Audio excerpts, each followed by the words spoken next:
Rule number 4, I wouldn't bother the world as long as it didn't bother me. Yes, magnanimous me would willingly resign myself to a life of absolute normalcy as my act of great service to this world, so long as it didn't bother me. Not a small feat since I hadn't experienced thinking like a normal person. Neither could I relate to such.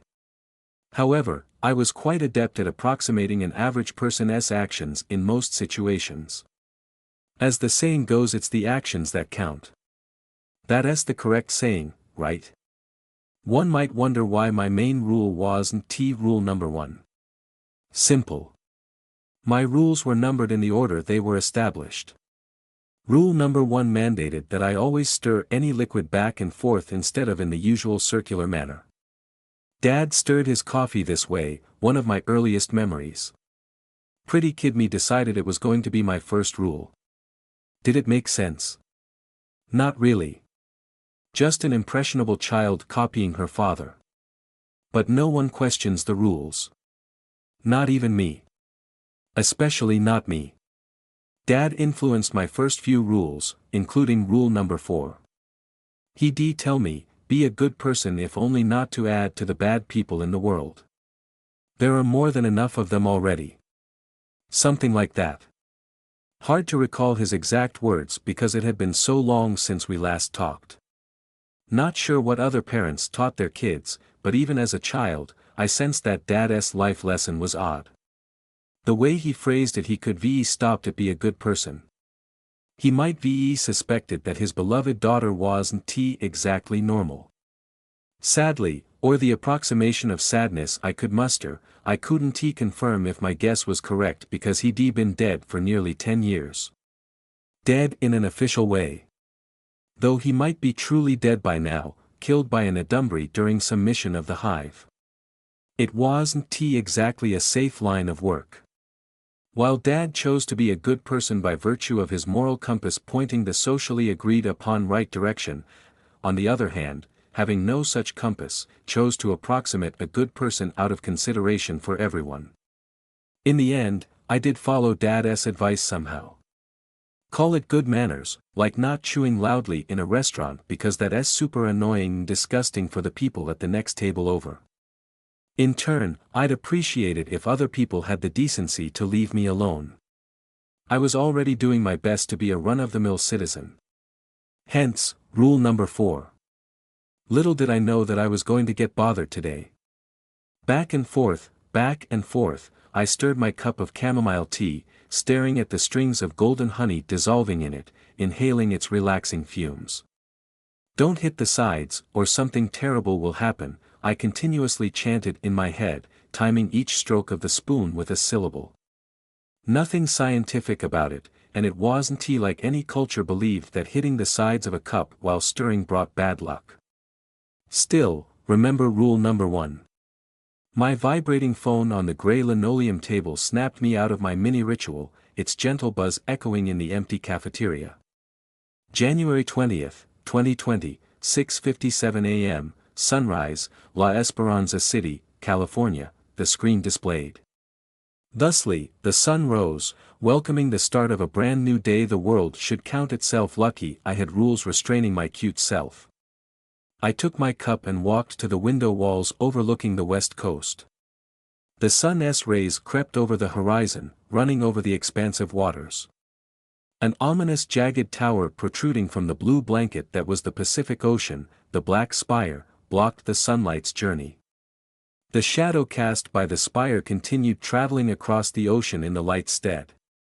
Enjoying the serenity I monopolized, I took small sips of tea while watching the shadow crawl toward the shore.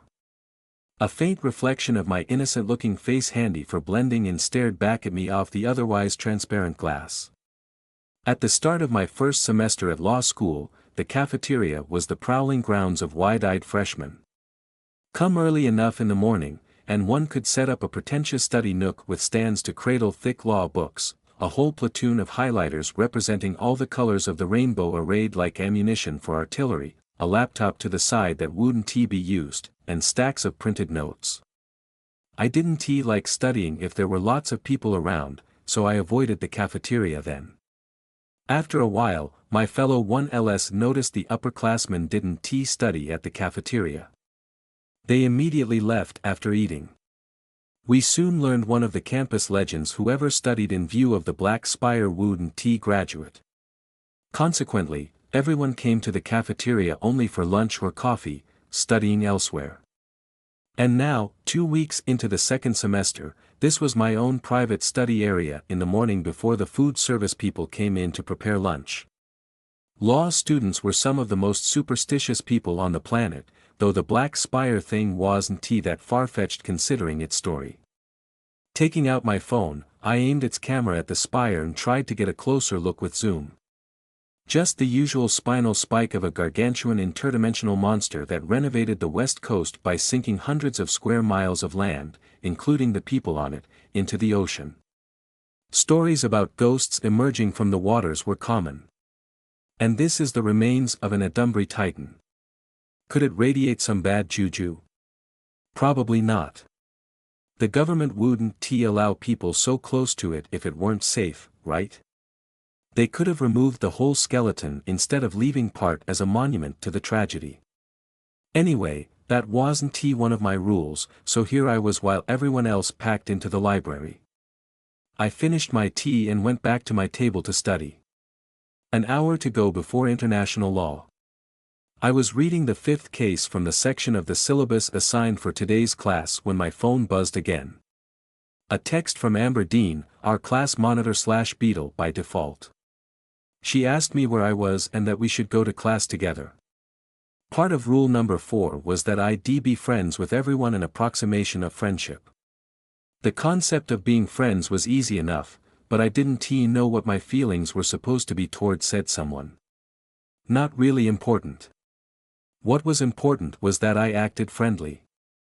If everyone considered me a friend, that meant I wasn't a bother to anyone.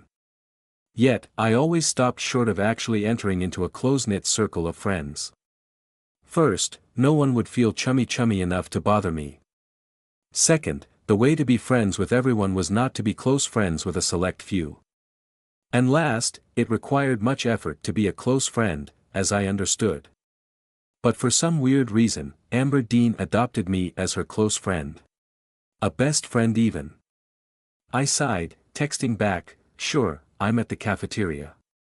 Checking my appearance on my phone's camera, I ticked off the components of my timid nerdy girl face. Just a light touch of makeup to achieve the supposedly no makeup look. Pale girls like me were like vampire victims if we didn't have makeup on. I ruffled my black wavy hair just a bit so it wouldn't look like I was particularly interested in my appearance. A bit of a slouch, a bowing neck, and to finish it off, I wore my glasses. These were not prescription glasses, my eyesight was very much fine. I wore them because they were an integral part of my face for law school. Face, not mask. All of my faces were real for every person I tailored them for. Calling it a mask implied I was hiding something beneath, that it was something that would be taken off, and that the person viewing it would know in the future what I was hiding. But the person I made a face for would never know what was on the other side. As far as they were concerned, what I presented to them was my real face. My current face was to make me look as unthreatening as possible to the enormous egos of law students, female law students especially, an important factor in being friends with everyone. Errand? Amber Dean's head poked through the doors of the cafeteria. Yoo-hoo, errand. When she saw me waving at her, she swung open the door and strode in. Amber Dean was the poster girl for the A-type personality, and there were many of those in law school. Immaculate blonde hair and corporate makeup. How she found the time this early in the morning, I had no idea, and dressed too formally for a law school class. Navy blue skirt suit over a pristine white camisole and black heels with sharpened tips that wouldn't look out of place as an exhibit for a murder case, the kind of outfit you wore for an interview for law school, in contrast to my usual attire of shirt and jeans. Overly casual clothes while going to the prestigious Cresthorn College of Law signaled nonconformity and a hint of rebelliousness, a dab of personality injecting independence to my otherwise diminutive persona. I did bring along a blazer for classes with strict professors who wanted everyone to dress as if we were going to court. They couldn't see I was wearing jeans under the table anyway. Hi, Dean. People usually called her Amber. Most weren't aware of her second name, Dean. A likely play on Aberdeen, as she had mentioned she was part Scottish. I called her by her second name to set myself apart from others and make an impression on her, making it easier to be her friend. My plan worked a little too well, and she thought we were close. Studying here again? She said. How I wish societal pressures of irrational traditions didn't bind me. Silence is very conducive to learning. I jerked my thumb towards the spire. And I know you don't believe that nonsense. I don't believe it. Not entirely, anyway. But it couldn't hurt following it. I finished. That was what people here always said. Dean grinned. We've had this discussion several times already. Let's go. Class starts in 20 minutes. I must confirm with Adrian my understanding of the third. Case assigned. Patterson v. Washington State. 20 minutes to discuss that. You just want to talk to Adrian. Mua. It's a complicated case, especially how it shaped the modern transformation of the humanity above all principle. Everyone's making it more complicated than it should be. The main point is there's no point trying to sue. The superheroes saving humanity. The people who can grind cities to dust. Dean laughed at what she thought was a joke. Most people assumed I had dark humor when I said what I had in mind. You can't answer the bar exams with that. She said. Come on, let's go already. I didn't want to riffle through my closet of faces earlier than I had to, but appearances had to be kept. Mingling with the student body was a mandatory part of upholding normalcy. It was also needed to keep my faces updated. As a consolation, observing people interact with each other was enjoyable, especially law students. Resigned to my fate for the day, I packed my things. Who's that? Dean said, looking at someone behind me. Kelsey. Someone else was here. I said, surprised. A girl with wiry disheveled hair stood at the far end of the cafeteria. She gazed towards the ocean with sunken eyes. I may have seen her before, but the name Kelsey didn't ring a bell. It meant I hadn't interacted with her yet and crafted the appropriate face. That's Kelsey, right? Dean asked. From Section 2. I shrugged. Guess so. Kelsey, hello, Dean called out. Is everything fine? This Kelsey girl didn't seem to have hurt her.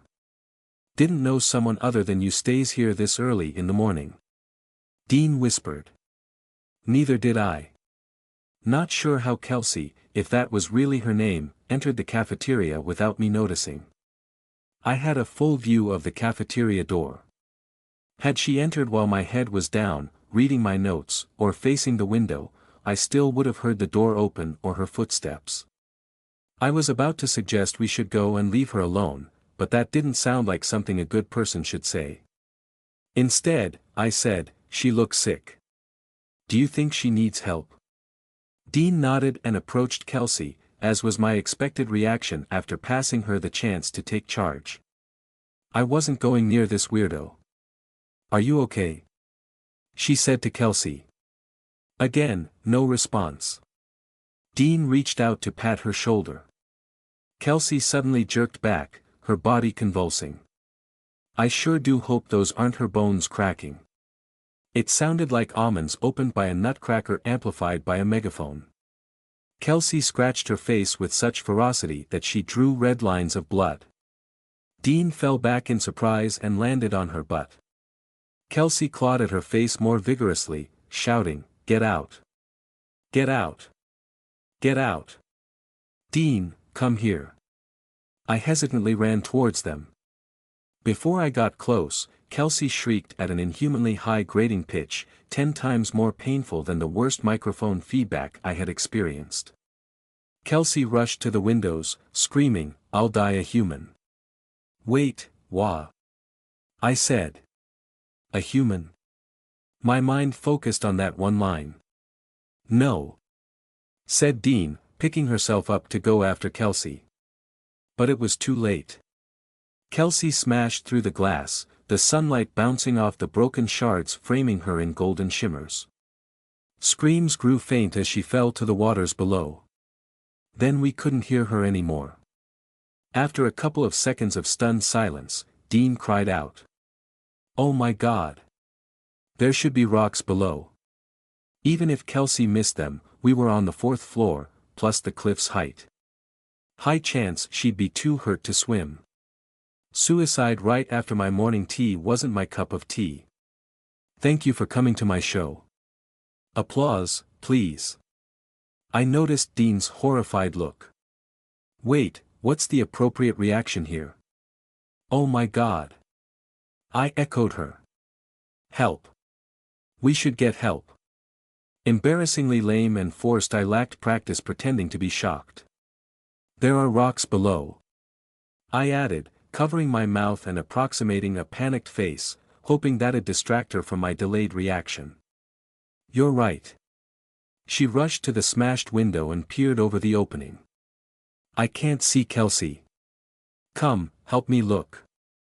Help you look for a dead body? You, gross. No way. I'll call for help. I said, dialing campus security.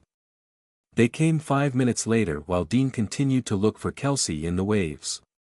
My morning wasn't going well. Pretending to be distressed about what happened to Kelsey for 5 minutes was 5 minutes too long, bothering me to the max. While pretending to care about someone who possibly killed herself, as an average empathetic human should, my thoughts went back to what Kelsey said. Something about dying as a human. Is she in a Dunbury? I had no personal encounters with a Dunbury or someone in the initial seeding stages. Not interested in being anywhere near one of them anytime soon. I liked my peaceful life, thank you very much. Watch it, world. Tone down with the shenanigans, I warned inside my head. The memory of my stupid fake scream lingered in my mind, threatening another bout of giggles. I honestly couldn't remember an instance that I screamed for real, be it in fear or surprise. Maybe when I was a kid? Don't think so. The roller coaster ride I had with my cousins 3 years ago was the previous fake scream session I had no choice but to do. It would have been super weird if I sat in rigid silence while the coaster twisted and turned like pasta coiled around a fork. I wanted to tell Dean to shut up about anything that could get us quarantined and examined. But that wouldn't suit me. Instead, I texted her to ask if we should say anything about the weird stuff that happened. This way, she was in charge and would feel she had to take control. I didn't specify anything, she should know what I was talking about. Kelsey's grotesque contortions and screaming that she wanted to die a human. Ladies and gentlemen of the jury, was Kelsey turning into an Dunbury? Couldn't say that beyond a reasonable doubt, but better safe than sorry. I didn't want a record of being investigated for associating with an Dunbury, much less a record for possibly aiding and abetting or even hiding the existence of one. Law school was already difficult, there was no need to make my life harder. Dean surely shared my sentiments. She texted back, "You're right. We shouldn't mention anything about it." That was that. Good thing, too. She wasn't being a stubborn rule stickler, dragging us through getting tested. Evidently, she also valued a clean record. Class was about to start in 5 minutes. I didn't go with Dean straight to it from the cafeteria because I couldn't control my face just yet. I played it off as if I had to wash my face to recover from the shock. It was true, in a way I was shocked I had to prepare a face as a witness to a suicide. Not something I thought would ever happen. I splashed my face with water and inhaled deeply. Blank your thoughts, blank your thoughts. There we go. My smile fell. Time to I forgot my glasses. Around 70% or more of Cresthorn students wore glasses or contacts, so wearing one formed some subliminal connection with them. Glasses also make a person look smarter, more dependable, and more upright. Sounds cliché, I know, but I've read about defense attorneys making their clients wear glasses to pump up their uprightness meter for the jury. I arrived at my class with a minute to spare. Professor Gallagher wasn't in yet. Judging by everyone huddling around Dean and talking in hushed tones, they knew what had happened. "Errand, we heard from Amber," Adrian said as I sat down. "Are you okay?" I raised a brow at Dean 2 rows down. She subtly shook her head. "I'm fine," I said, playing the part of a delicate girl. I just washed my face. It was really shocking. I hope they find her." I nearly added body, but that'd be assuming she was dead. She probably was, let's be real, but I didn't want to look like an asshole. "We were talking about what could have caused it," Adrian said. "Stress probably got to her. I heard someone 4 years ago attempted to jump off the 3rd floor of the library during Hell Week." Everyone else chimed in with their theories about Kelsey's decision to throw herself into the ocean. The door opened with a bang, shutting everyone up. "Good morning, class," Professor Gallagher said. Everyone went back to their seats. The professor was one of those Privileged teachers and didn't hesitate to throw people out of class if he deemed them undeserving of their spot.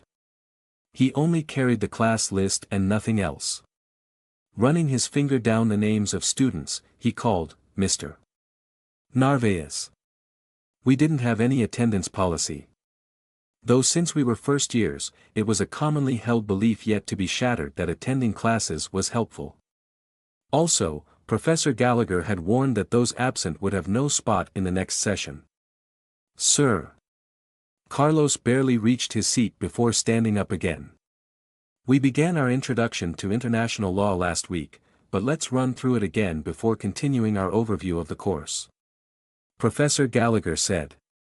"What is international law?" "It's the collection of legal rules, norms, and standards generally accepted as binding sovereign states." "Sovereign states only?" No, sir. It also binds internationally recognized legal entities operating on an international level." Textbook answer, Mr. Narvaez. "You'll pass the bar with that," Professor Gallagher said with a sneer. Carlos hesitantly looked around, uncertain if he was being complimented or not. He wasn't. "Now, let's dissect your answer, Mr. Narvaez. Generally accepted, you say. Who decides to accept that set of rules?" "Well, the states themselves, sir." "Any specific person?" "The leaders of." This will then prompt the question, what if the current leaders won't accept the acts of their predecessors? A question for another time. Moving on. That covers treaties and agreements with international organizations. How about international customs? Important aspects of international law are based on custom. Carlos answered, consistent practice by the states coupled with the belief that such action was a legal obligation or opinio juris. Professor Gallagher chuckled. "Are you telling us that part of international law is based on simply belief?" Carlos looked hesitant. "Yes, sir."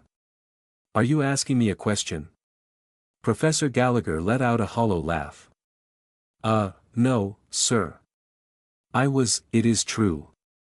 Opinio juris sive necessitates an opinion of law or necessity.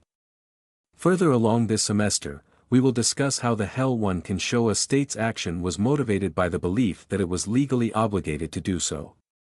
Sounds insane because it is. You may sit down, Mr. Narvaez. And next time, be confident with your answers. The professor scanned the class list. Moving on. Mr. Hartwell. I stood up. It was my first time getting called in this class. It's Miss, sir. I apologize. I assumed Errand was a male name. I think it's an Albanian male name. Well then, Ms. Hartwell. Professor Gallagher said, Mr. Narvaez mentioned international law also bound international entities or organizations. Examples, please. The International Financial Cooperative, the International Commerce Organization, the United Nations Security Council. I said, including affiliate organizations combating Adumbri like the Free Will Initiative. I specifically mentioned the initiative because, from my research, I learned that Professor Gallagher once worked as an advisor for them. He nodded. We will discuss in a future session how these organizations are bound by international law to functions outside what is explicitly written on their respective charters. The UNSC Charter, for example, does not mention a legal obligation to quarantine and blockade a member state with an uncontrolled Adumbri seeding rate. Yet, there is no question that it is obligated to do so. The ongoing blockade of Madagascar is a prime example.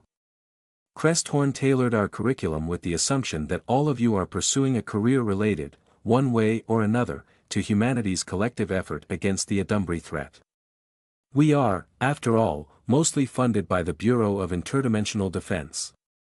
However, Ms. Hartwell, you didn't mention the Corbring Central Hive among the examples you gave. We have a substantial section of the syllabus on the hive. It saddens me that you forgot about the main example. Professor Gallagher raised the class list again to find the next person for recitation. Gotcha, Professor, I thought with a mental smirk. But, sir. I piped up, surprising everyone. Dean gave me an incredulous stare as if I was insane for speaking out of turn in this class. I continued, unfazed, you asked for examples of the international organizations referred to by Mr. Narvaez that are bound by international law. Pardon, Ms. Hartwell. Professor Gallagher raised a brow. Sir, the Corbring Hive is not bound by international law. He scratched his thick beard for a few silent seconds. Then walked to his table, noisily pulled out his chair, and sat down. Remain standing, Ms. Hartwell. Mr. Peterson, tell Ms. Hartwell why she is wrong. Sir. Nielsen Peterson said, promptly standing up. The Corbring Hive is bound by international law in the same way as all other international organizations. They are composed of states or interact with states, the states are bound by international law. States fund the Corbring Hive. By transitivity, the hive is bound by international law. Professor Gallagher kept Nielsen and me standing and continued calling people to argue why I was wrong. This was going all according to my plan to upgrade my face this semester. Based on my observations from my first semester, there were plenty of ways to classify professors at Cresthorn. Those intently observing if students listened in class, and those who didn't even care if no one showed up. Those who droned on and on, going off tangent all the time and couldn't finish half the syllabus for the semester, and those who stuck to the syllabus. And, of course, professors who were more on the academic side, contrasted by those who teach with the ready disclaimer that whatever we learned was not how it worked in the real world. Professor Gallagher was a this is different in practice type of guy. At least, I hoped my impression of him was correct. Even Dean was called to recite. She glanced at me before saying, Patterson vs. Washington State, Humanity Above All Principle. Corbrings are not under the jurisdiction of any international courts or state but are bound by the legal obligation founded on the moral obligation of all people to ensure the survival of humanity against the Adumbri threat. Thus, they are obligated to follow international laws for the good of humanity. I nearly rolled my eyes. Moral obligation. The Corbrings practically have the moral high ground in any scenario. The doctrine in that case was pure lip service. More people were called, eventually, half the class was standing. They must be annoyed at me for starting this argument. At last, Professor Gallagher said, What do you have to say, Ms. Hartwell? I had been standing for 20 minutes, staring at the board and playing a tune inside my head. I was prepared. Sir, no one can legally bind superhumans who can grind cities to dust. Dean inhaled sharply at my audacious answer. Silence followed. Professor Gallagher stared at me, and I stared back, grinning sheepishly. His laughter boomed out, startling everyone. Now, Ms. Hartwell. You can't answer that on your bar exams. He raised his hand. Has anyone here met a Corbring face to face? A full-fledged Corbring, not the initiates. A melded Corbring? No one had. Some of you will eventually graduate, and a fewer number will land a career in the field of ID. Only one or two of you, if any at all, will meet a melded Corbring. An important tip: do not tell them they have the legal or moral obligation to follow the UN. Or anything idiotic like that. Yes, sir. I said. Mission accomplished. The gamble paid off. With this, I have asserted a place in the class hierarchy. But no one would feel threatened because of the nerdy subdued persona I cultivated during the first semester, coupled with my general friendliness. Bonus points: Professor Gallagher has a good impression of me now. When the class ended, Dean ran to me. I'm still right that you shouldn't answer that on the bar exams. I laughed. I know. Anyway, we're going to have lunch at Casa Diaz. It's the new Mexican bistro at Sanders. I checked my watch. I didn't have anything after this, but it was a subtle assertion of dominance. Dean said, "Oh, come on. You didn't come with us for lunch last time. You can ride with me. We need some relaxation after that whole thing, you know." Okay then. I said. I'll get my bike from the rack. Can I put it in your back seat or your trunk? It's a folding bike. Sure, plenty of room in my car. Dean leaned close to me. I'm relieved nothing has happened yet because of it. They just took our statements, she said in a whisper. Let's hope it stays that way, I replied in an even quieter tone. When we went out of the classroom, a man in white clothes stopped us. So much for being in the clear. On his chest was a badge depicting an eagle with 6 wings, the seal of Melcher Institute of Alois Field Studies. He noticed our concerned faces and explained that we should follow him because they needed to perform a routine checkup, witnessing the suicide and all. Nothing to be worried about, he assured us. And that was a cause for concern. Cresthorn has its clinic, just the usual for stomach aches or migraine, mundane concerns. They could have given us pills or something for our nerves. Why did we need to go to Melcher? Routine checkup, my ass. We were going to get tested, weren't we? I shot a look at Dean.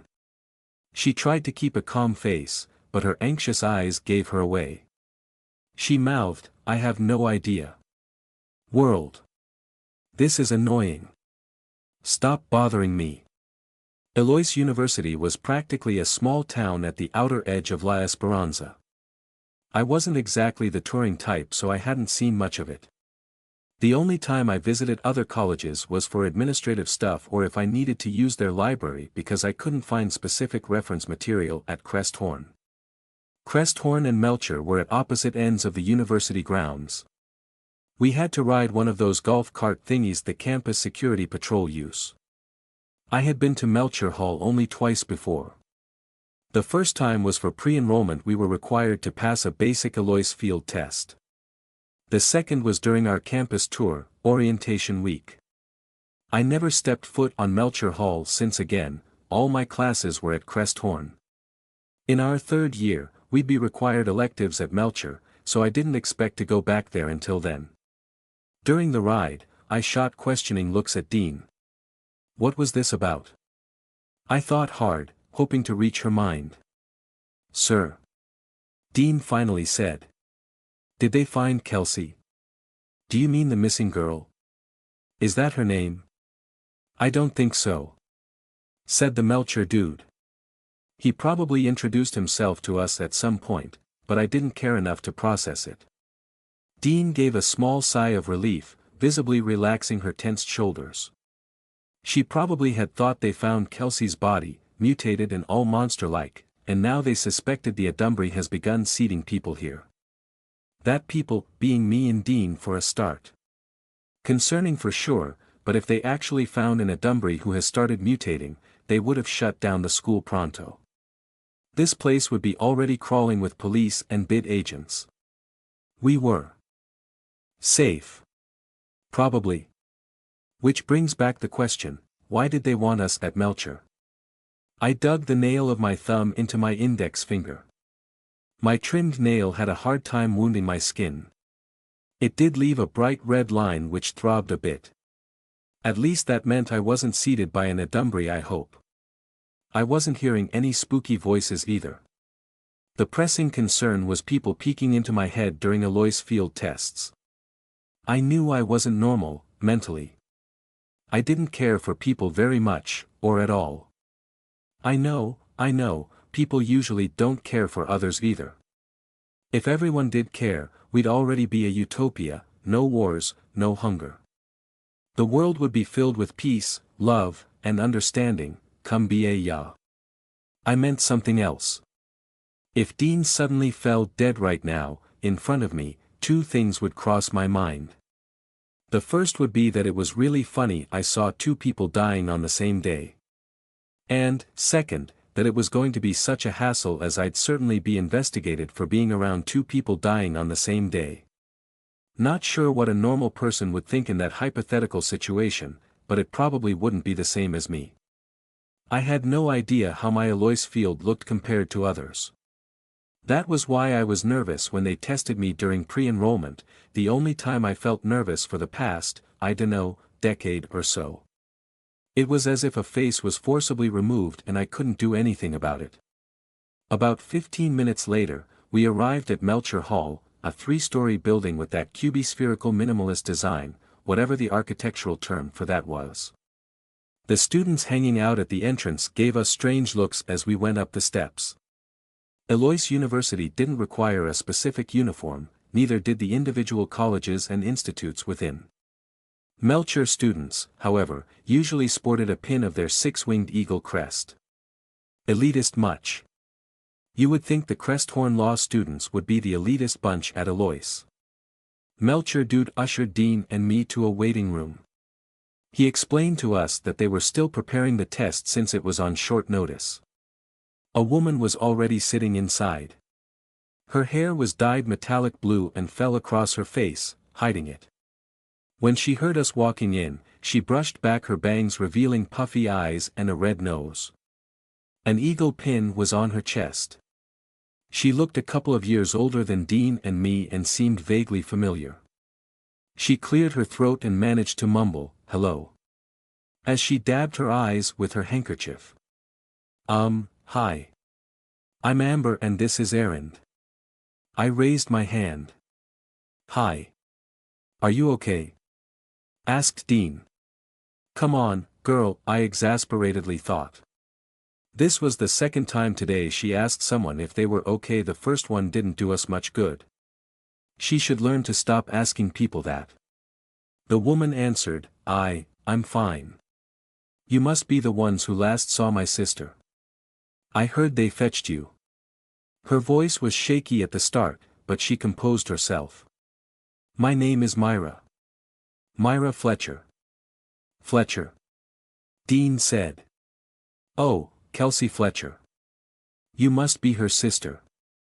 I'm so sorry." I didn't know what she was saying sorry for. Because we didn't stop Myra's sister from diving into the ocean? Or was that a condolence type of sorry? The first one placed the blame on us and the second sort of implied Kelsey was dead. Dean might mean the first one. I didn't like the sound of it either way. "I hope she's found soon," I said, so Myra wouldn't get the wrong impression of us. "I hope so too," said Myra. Upon closer examination, she did look a lot like her sister, almost like they were twins. The striking blue hair threw me off when I first saw her. Dean sat beside her and held her hand as a show of sympathy. "They'll find her. I'm sure of it," she said. She was such a natural at this it made me envious. For a second I couldn't feel that kind of emotion. Just a bit. Kind of like how I sometimes envied my cousin who could eat a level 10 spicy ramen. But when I think about it, I was fine with just normal ramen.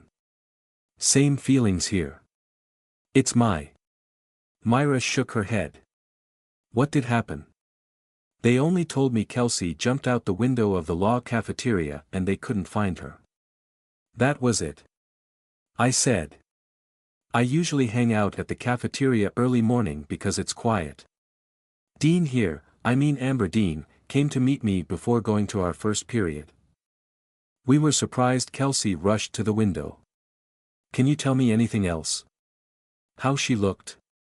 What she was wearing? She appeared kind of sickly.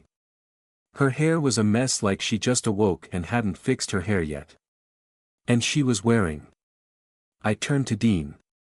What was she wearing? Blue shirt with a cartoon drawing. Pants. Maybe pajamas. I remember the sound of slippers on the cafeteria floor when she ran. Myra focused on the ground as she mumbled, how could she get here when she didn't take the car? We're far from a bus STO. She stopped herself and all of us sat in silence for a minute. She then said, barely a whisper, I'm not sure if I'm supposed to say this, but they suspect my sister of being in a Dunbury. What? Huh? Myra motioned for us to quiet down. Kelsey has a disease, terminal. We went to the hospital a lot last year, her condition was deteriorating. And then she started to get well. Isn't that good? Dean said. Like a miracle. There are no miracles. I said, perhaps insensitively. Myra nodded. No miracles. The doctor suspected she was getting sedated. But they weren't able to test her because she stopped coming to the hospital. I fear that. She trailed off. That's not good. Said Dean, her voice quivered slightly with worry. And I agreed with her. This wasn't good at all. She leaned closer to Myra and asked, does that mean there's a chance we're in danger? I don't think so. If you just met her once then there's no problem really. But what? There's a chance the stress from witnessing my sister attempted suicide might get a false positive on the tests. I didn't think that'd be a problem for me because I certainly didn't care enough about Kelsey, or anyone else, to be affected mentally. I also noticed Myra used the phrase attempted suicide. Props for the optimism, but, girl, I think your sister's attempt was successful. What then? Deed said. What will happen if we get a false positive? More tests that will end up with nothing. Happens here all time, trust me. Myra got something from the bag on her lap, a small black pouch. However, there might be a problem if they found something wrong with Kelsey. You guys understand what I'm getting at? She opened the pouch. Inside were vials containing blue liquid. And those are. I got this from my boyfriend, he's a resident assistant here. She went off to explain a bunch of science stuff my law school brain wanted to shut out. Then she said, taking these can calm down brain activity so your Alois field won't get disturbed as much. If you take these, you'll surely be cleared now and won't have any problems in the future when they find my sister. I don't want you guys having more trouble because of me, my sister. Dean was about to say something but went back into her deep thought. Is this safe? I asked. Did her boyfriend steal these from the Melcher labs? There was a big scandal last year because a group of BAU students stole equipment and chemicals from their university to make meth or some shit. Yes, very safe. Myra said. You see, sometimes, we students here at Melcher have to visit at Dunbury research institutions. We all have to be tested after each time. If we get a false positive, we'll get monitored, more tests. To avoid that, some students take these if they know someone who can procure one. Dean glared at the vials with furrowed brows. Is that so? I bet, like me, she also suspected Myra had assumed we witnessed something that made us believe her story about Kelsey but didn't want to admit it. We were quite accepting of Kelsey being in a Dunbury actually, other people would have questioned it more. I was half sure Myra's offer to keep us clean was genuine. But then again, I was fully sure I wouldn't have any problems about my mind getting disturbed by witnessing someone kill herself. I should just wait for Dean's reaction. My face was her best friend and it pained me to admit this sort of sidekick, so I should follow her lead. The rules had to be kept despite a bit of disturbance. However, if I was going to do something possibly illegal, I wanted to make sure I could blame someone else. Someone like Myra and Dean. I instinctively reached into my pocket, unlocked my phone, and navigated to the record option. I practiced this more than a dozen times already and I could do it without looking. This was why I usually wore clothes with roomy pockets. No way I could do it wearing skinny jeans, those barely had pockets. Truth be told, said Myra, I never took them for that reason. It was after I noticed weird things about Kelsey that I asked my boyfriend to try to, borrow a few vials for me. And now, I'm offering you this. Think of it as an apology. Dean and I looked at each other. My family would be angry if I'm connected to a Dunbury, Dean mumbled to herself. What to do? Will it hurt? I asked Myra. Like what would happen if we drank that? You won't feel anything at all. I know because I've tried it. Dean said, does this have any long-term effects? Nothing you should worry about. Myra assured her. It'll get flushed out of your system in a day or so. Look, I'm going to take it. You guys pick one each first and then also pick one for me. That way you'll be sure these are all safe. Dean picked 3 vials and held them out for us. I took the left one, Dean took the right one, leaving the middle one for Myra. I'm truly sorry you guys were pulled into this mess, said Myra. This is the least I could do. She twisted the cap off her vial and drank it. You guys should take it before the testing. They're just waiting for a professor to oversee the tests and classes are about to end. As if on cue, Melcher Dude opened the door. We hid the vials. MS. Fletcher. He said. You'll be going first. After Myra left, Dean opened her vial. You're going to drink it? I said, bringing my vial to eye level. It didn't look anything special. It was going to be funny if this turned out to be liquid meth or some other drugs. Yes. Why? This isn't about getting a false positive. I hate to assume the worst, but Kelsey might be. She pressed her lips together and glanced at the door. She probably is. I said. Unless this was an elaborate setup by a gag show on TV, Kelsey was positively becoming an Dunbury. Annoying shit, bothering my life. As Myra said, when they find her sister, eyes will be on us too. But if we're clear now, then, I'm sure we're clear. Actually, I wasn't. I knew jack shit about Ed Newbury seeding. Even experts couldn't accurately predict it. We might be infected. If we aren't affected. Dean shook her head to clear her mind. Bottom line is, I simply won't accept a record of being connected with a Dunbury. I want this over and done. My parents will kill me if our family gets dragged into something embarrassing. How about you? Same with me too. Best friend errand reporting for duty. If it's just a question of being stressed and messing up a machine's reading, I wouldn't worry. This is completely something else. And both of us are in this together. Let's just get through this. Dean said. We'll be fine. Myra drank it too. Before I could say anything more, she downed the contents of the vial. Wait. I said. Ah. You really drank it.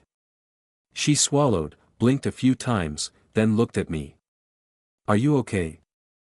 I asked, then I bit my lip.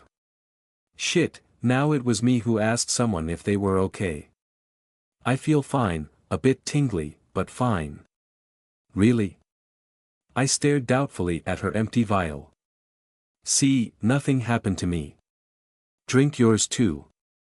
Better safe than sorry. Isn't it funny the safe option is the drinking unknown liquid one?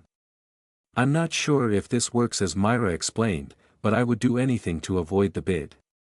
I don't think I'll drink it, I loudly said. Then I reached for my phone to turn off the recording. I wasn't sure if what I recorded on my phone would be useful if we got busted for doing something illegal. But it was something. Well, if something happens to you, then. Dean was stammering. I surmised she was trying to avoid saying if I got in trouble she'd be affected too because it sounded selfish. I mean, we're friends, you can trust me. Ah, the magic words.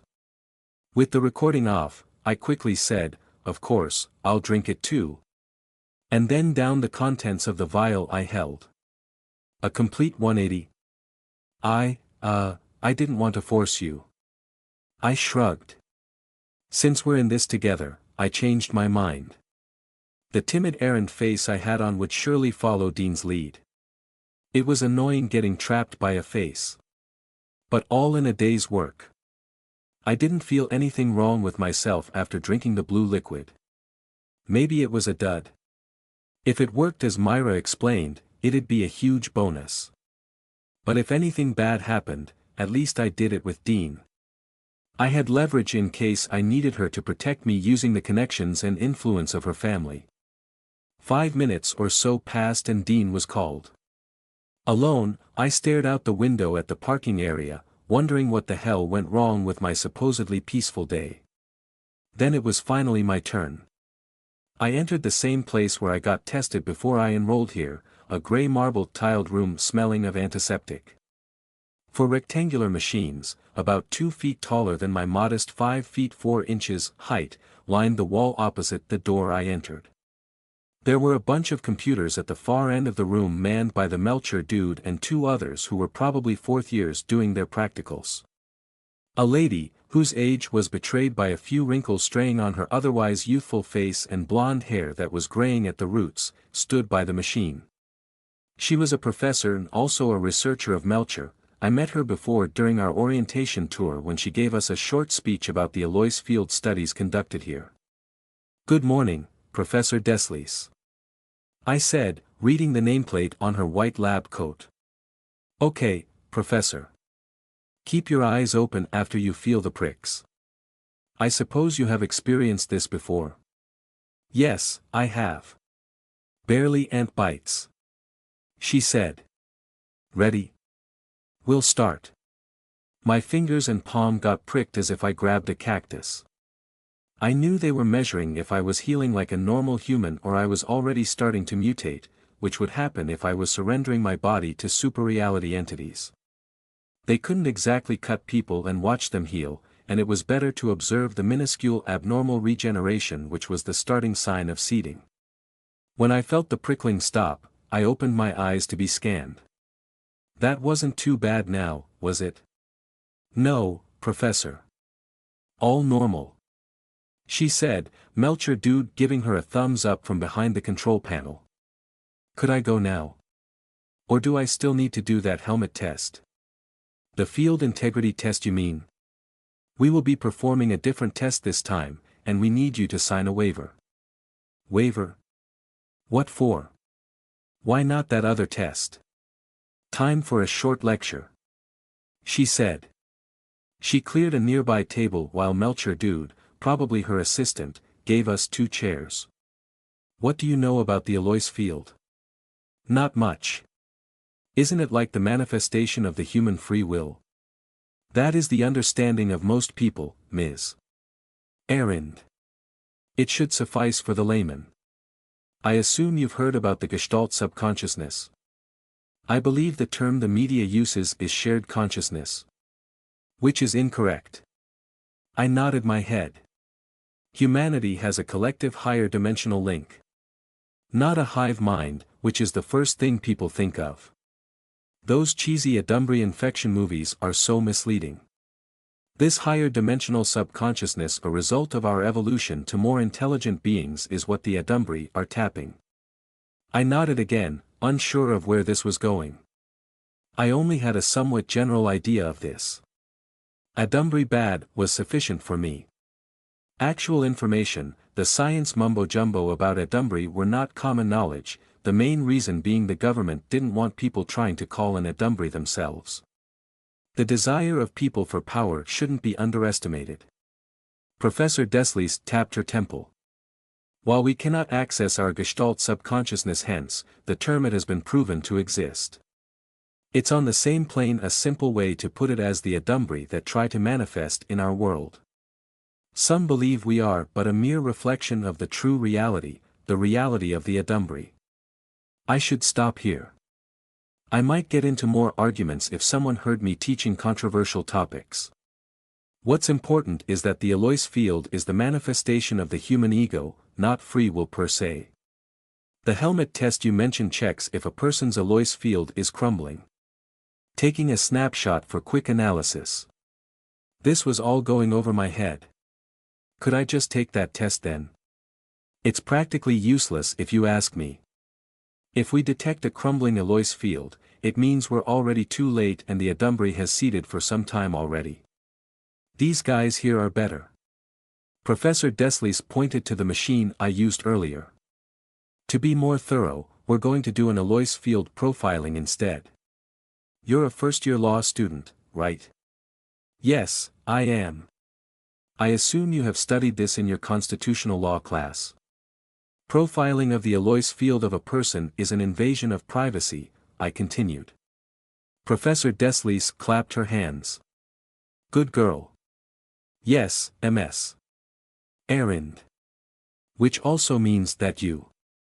She waved her hand, gesturing for me to finish her sentence. Which means I can refuse, I said, my shoulders slumping at the realization. And that's why you need the waiver. This was even worse. I absolutely didn't want my head getting examined by anyone. But I couldn't refuse in this situation even if the Constitution says I could. Did Dean and Myra do this too? Shit, what do I do here? Rule number 7, don't do anything that would break the character of the face I have on. A huge problem was that my law student face would agree to this test, no question. If my face was something along the lines of Dean's personality, it would have been easy to wiggle out of this. Getting trapped by my face again. Ugh. Professor Deslies led me to a different room with a sci-fi looking chair in the middle. It was a sleek white, egg-shaped pod with lines of blinking blue light scrolling geometric patterns along its sides. Isn't she a beauty? Professor Deslies said. Is this necessary, Professor? I said in a feeble attempt to get out of this situation. But it was already too late, I already signed the waiver. Rule number 7 was weighing down heavily on me. Necessary? No, it isn't necessary, my dear. A precaution. Wouldn't you want to see your Alois field profile? Well, no. Not really. It will be interesting, I promise. Interesting? What's up with that answer? I sat in the pod as a thought occurred to me. When the professor discussed earlier all that Gestalt subconsciousness bullshit, she cleared a table and the Melcher dude gave us 2 chairs. I may be wrong, but did that mean she didn't discuss anything with Dean and Myra? If they did this test with Dean, she would have wanted to discuss this thoroughly. A large chance that she'd outright resist this. A moment, MS. Errand. Professor Deslies said. The system was hibernating. Worth the wait, I promise you. She was as excited as a child about to get a present. You're going to fall asleep for about 5 minutes, MS. Errand. Don't fight it. Wah. The machine word, a tingly feeling gently shocked me, and everything went black. Hello there, myself. Fancy seeing you here. I woke up with a gasp as if I stopped breathing for some time. Professor Deslies greeted me with a glass of water, which I thankfully accepted. She had a weird expression on her face. We're done. Thank you for your cooperation, MS. Errand. That was it? I just blinked. There was nothing wrong, Professor. Nothing. She said in a disappointed tone. You have a normal Alois field. Abnormally normal is how I'd put it. It's hard to visualize the Alois field because it's non-spatial, but you have a peculiarly calm and compact field. It's good, I suppose, just not what I was expecting. To be candid, it almost appears fake given how calm it is. Is this the effect of Myra's drug? What were you expecting? I tried hard to keep my face calm even though I was pissed at her. You may go now, MS. Errand. The test results will be confidential. Melcher Institute will store a copy of the records for 5 years per bid guidelines. A permanent copy will be kept at the bid main repository. Fine, you don't want to answer me. I got up and started walking to the door, then turned back. I forgot my manners, so I bowed my head a bit, almost like a nod, and said, "Thank you, Professor. It is unfortunate I couldn't do a deep profiling of your field, Ms. Errand. Bid guidelines require higher clearance for more extensive use of this machine." Professor said, pointing to the pod. "If we have the opportunity some other time, perhaps you would be interested in more tests." "I think I'm fine with my normal field," I said. I went out to look for Dean before the professor get any more crazy ideas. Dean and Myra were waiting for me at the steps outside Melcher Hall. Dean leaned by the railings of the main stairs, animatedly chatting with Melcher students, friends of Myra perhaps. I put my hand over my mouth to hide my smirk. It was funny she could easily make friends with people because she was naturally a friendly person, while I could also easily make friends because I was naturally good at approximating a face that could make friends with others. Outwardly, we were both friendly. I slouched my shoulders forward and lowered my head, pretending I had a bad posture. I didn't. In high school, I had to learn yoga for one of my faces. A benefit that came of that was my good form. I also brushed my hair down with my fingers so a few strands would stray across my face. Approaching them, I shuffled my feet hesitantly. Peering from the top of my fake glasses, I said in a voice loud enough to interrupt them, excuse me.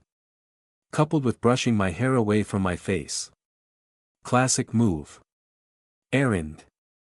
There you are. Dean said. Took you a while. Yes, I looked around at the Melcher students and adjusted my glasses. Oh, these are Myra's batchmates. Dean said. Myra said, guys, this is Errand. Did I get your name correctly? It's Errand. Errand, that's a cool name. One of Myra's friends said. They introduced themselves one by one while I maintained my shy posture. Their names went in one ear and out the other. I don't care about your names and I won't remember them. And they warmed up to me, just like that. Dean, with her personality, could easily socialize with them. By establishing myself as sort of her sidekick, they'd accept me by association even if my current face wasn't an outgoing charismatic persona.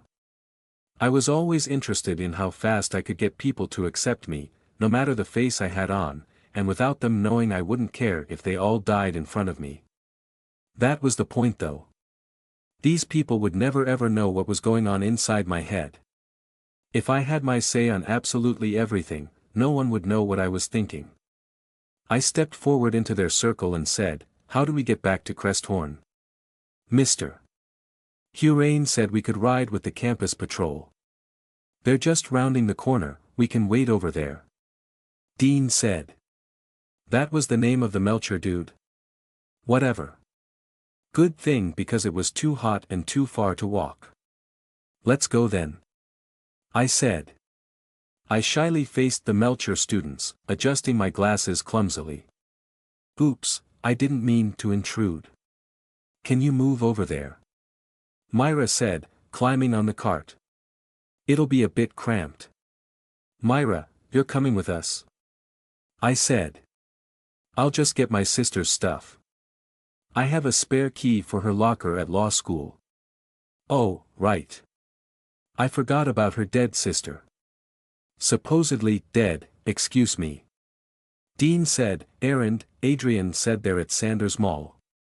They had a long wait at Casa Diaz and they just got a table. We can still catch up to them. Yeah, that's the place you mentioned earlier. Sure, I'll come with you. The campus patrol dropped us off at Cresthorn and we went our separate ways.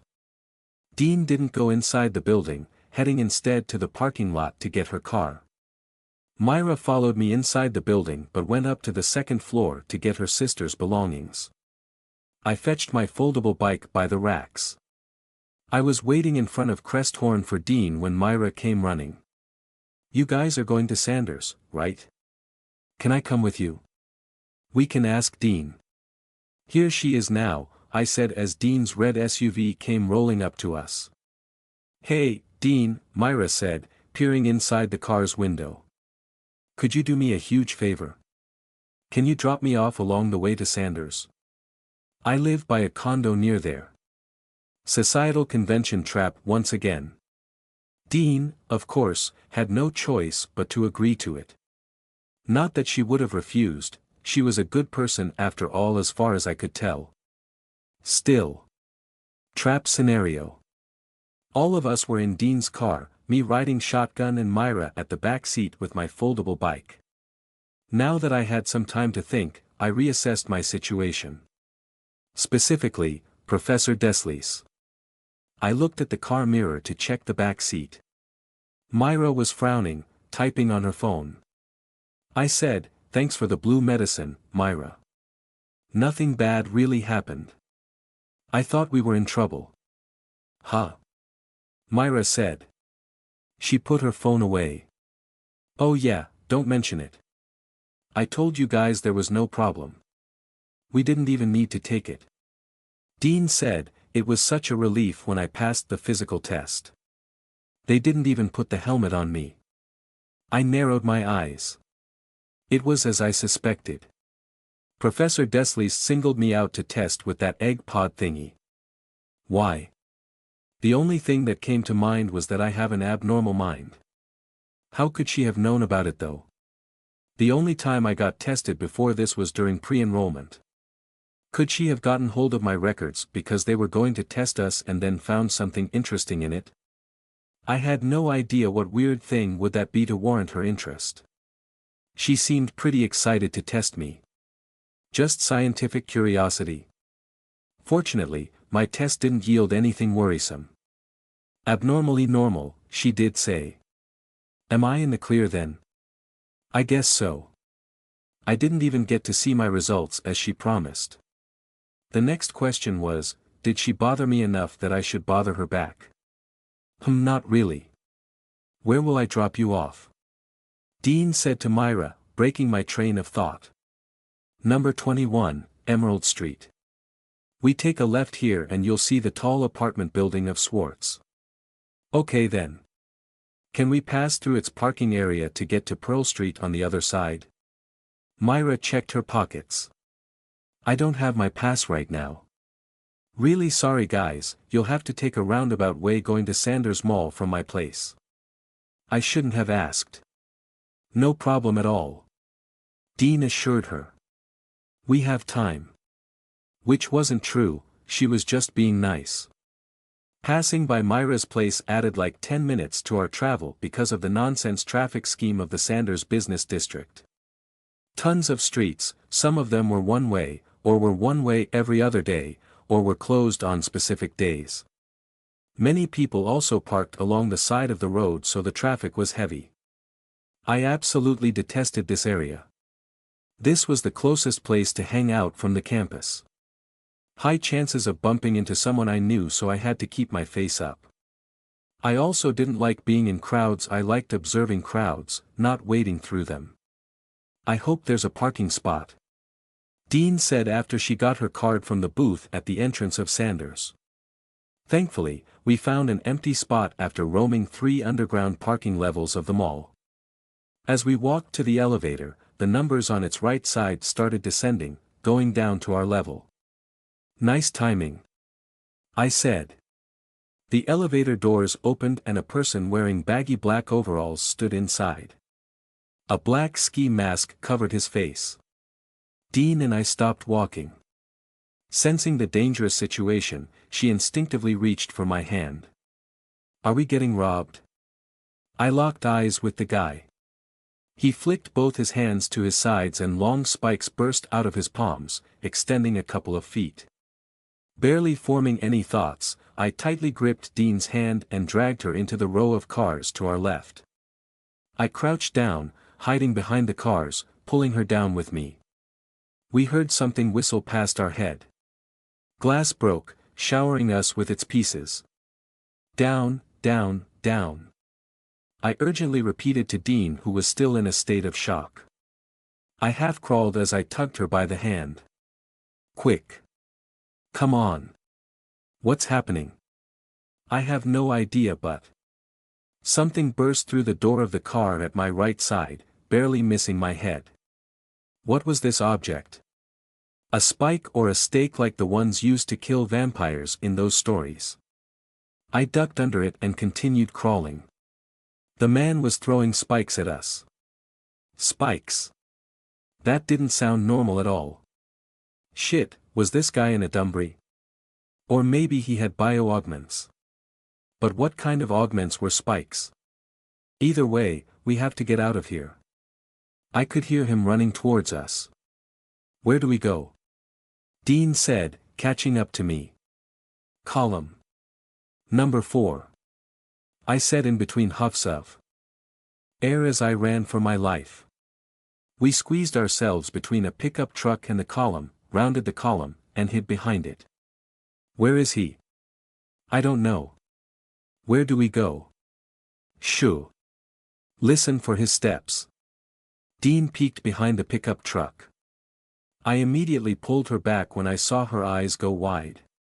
2 black things blew past, barely missing her face. They struck the ground several feet behind us, burying themselves deep. The man was coming over to our side of the row of cars. Go to the next row. We'll eventually run out of cars to hide behind when we reach the wall of the level.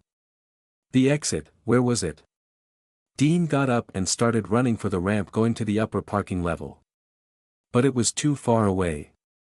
I caught her and pulled her back. The man was running parallel to us, expecting us to go that way, and tried to head us off.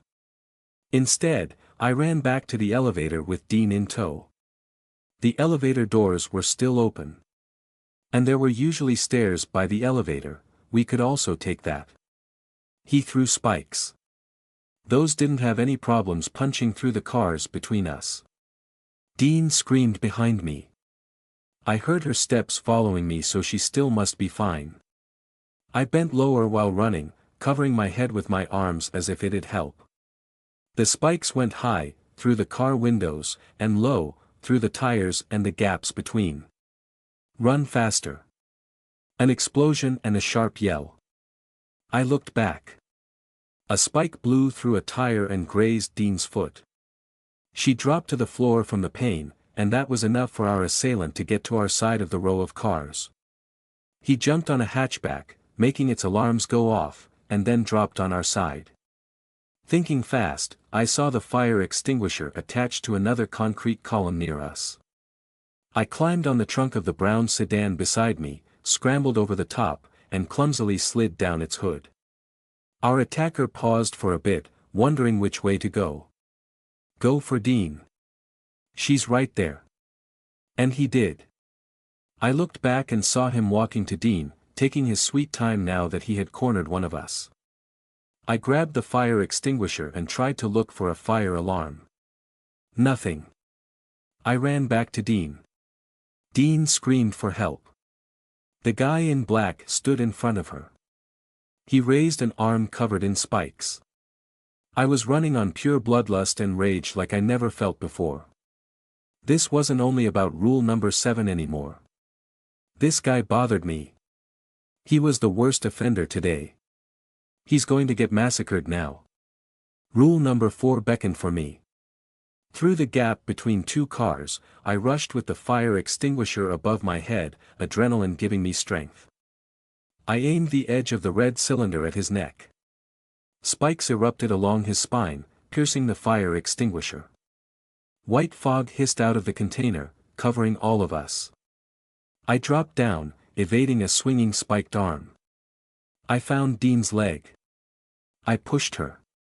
"Run!" I shouted. Through the haze, I could make out her form scrambling away. I also tried to get out of the smoke cloud, running opposite the direction going to the elevator.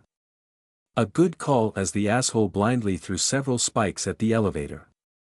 I coughed as I got out of the cloud of whatever was inside the fire extinguisher. Spikes flew everywhere. I'm super, duper dead.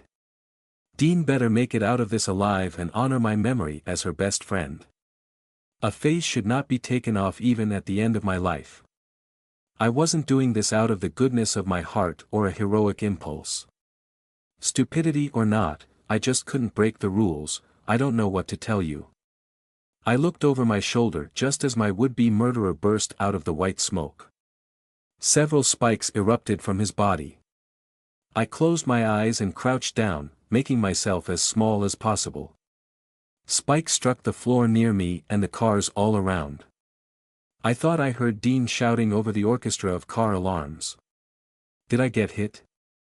I patted my body. Something blaring to my right.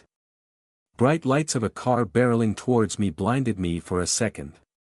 Wildly honking, tires screeching, the car swerved to avoid me. A sickening crunch and the sound of something thrown against the wall. I rubbed my eyes.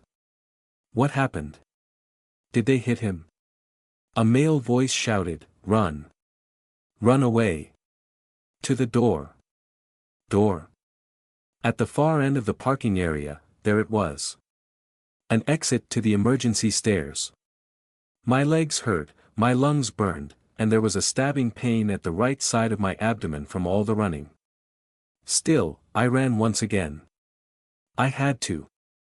There was shouting behind me. I didn't dare look back. Stop. Don't chase her. Shit, just a bit more. I panted. I pushed the heavy metal door with all my strength and threw myself in. Close it. Lock, lock. How do I lock this? I fumbled around. No lock. Where next? I was in a stairwell. Stairs. Up or down?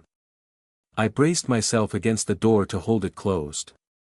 Which was a stupid thing to do. Something hit the door on the other side. The sound of metal giving way pain. Something hot dripped down my back. I stared down. A spike pierced through the metal door, straight through my body, bursting out of my stomach, skewering me. Blood seeped through my clothes. I gripped the spike with both hands and tried to push it back out as I slowly stepped forward. I gritted my teeth. The spike slowly exited my body while I carefully moved away from the door. Fighting back the urge to just lay down and wait for death, I limped up the stairs, exerting all my will to focus on getting to the next level, trying in vain to ignore the deep gnawing pain. Damn it. This day was just the worst. I hissed as I went up the stairs, breathing through my teeth, struggling to put one foot in front of the other. The lonely echoes of my steps through the empty stairwell kept me company, at least for a short while. I knew the Adumbri was coming. He was an Adumbri, or starting to become one. Getting hit by the car might have stopped him for a short time, or maybe he was killing the people in the parking area. Goodbye, Dean, I guess. I seriously tried to save you. Thanks for inviting me for lunch. Not. It looked like I was dying next. I clutched my stomach tightly with both arms, putting pressure on the wound as I continually cursed in my mind. Reaching the door on the next landing, I grabbed the handle.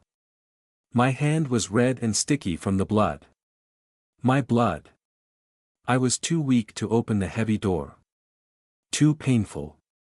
I inhaled and threw my body backwards, using my weight to pull the door. It opened. I jumped in before it swung closed. There was pounding from below. He was here. The automatically closing door deadened the sounds of ripping metal. Did the spikes jam the door below?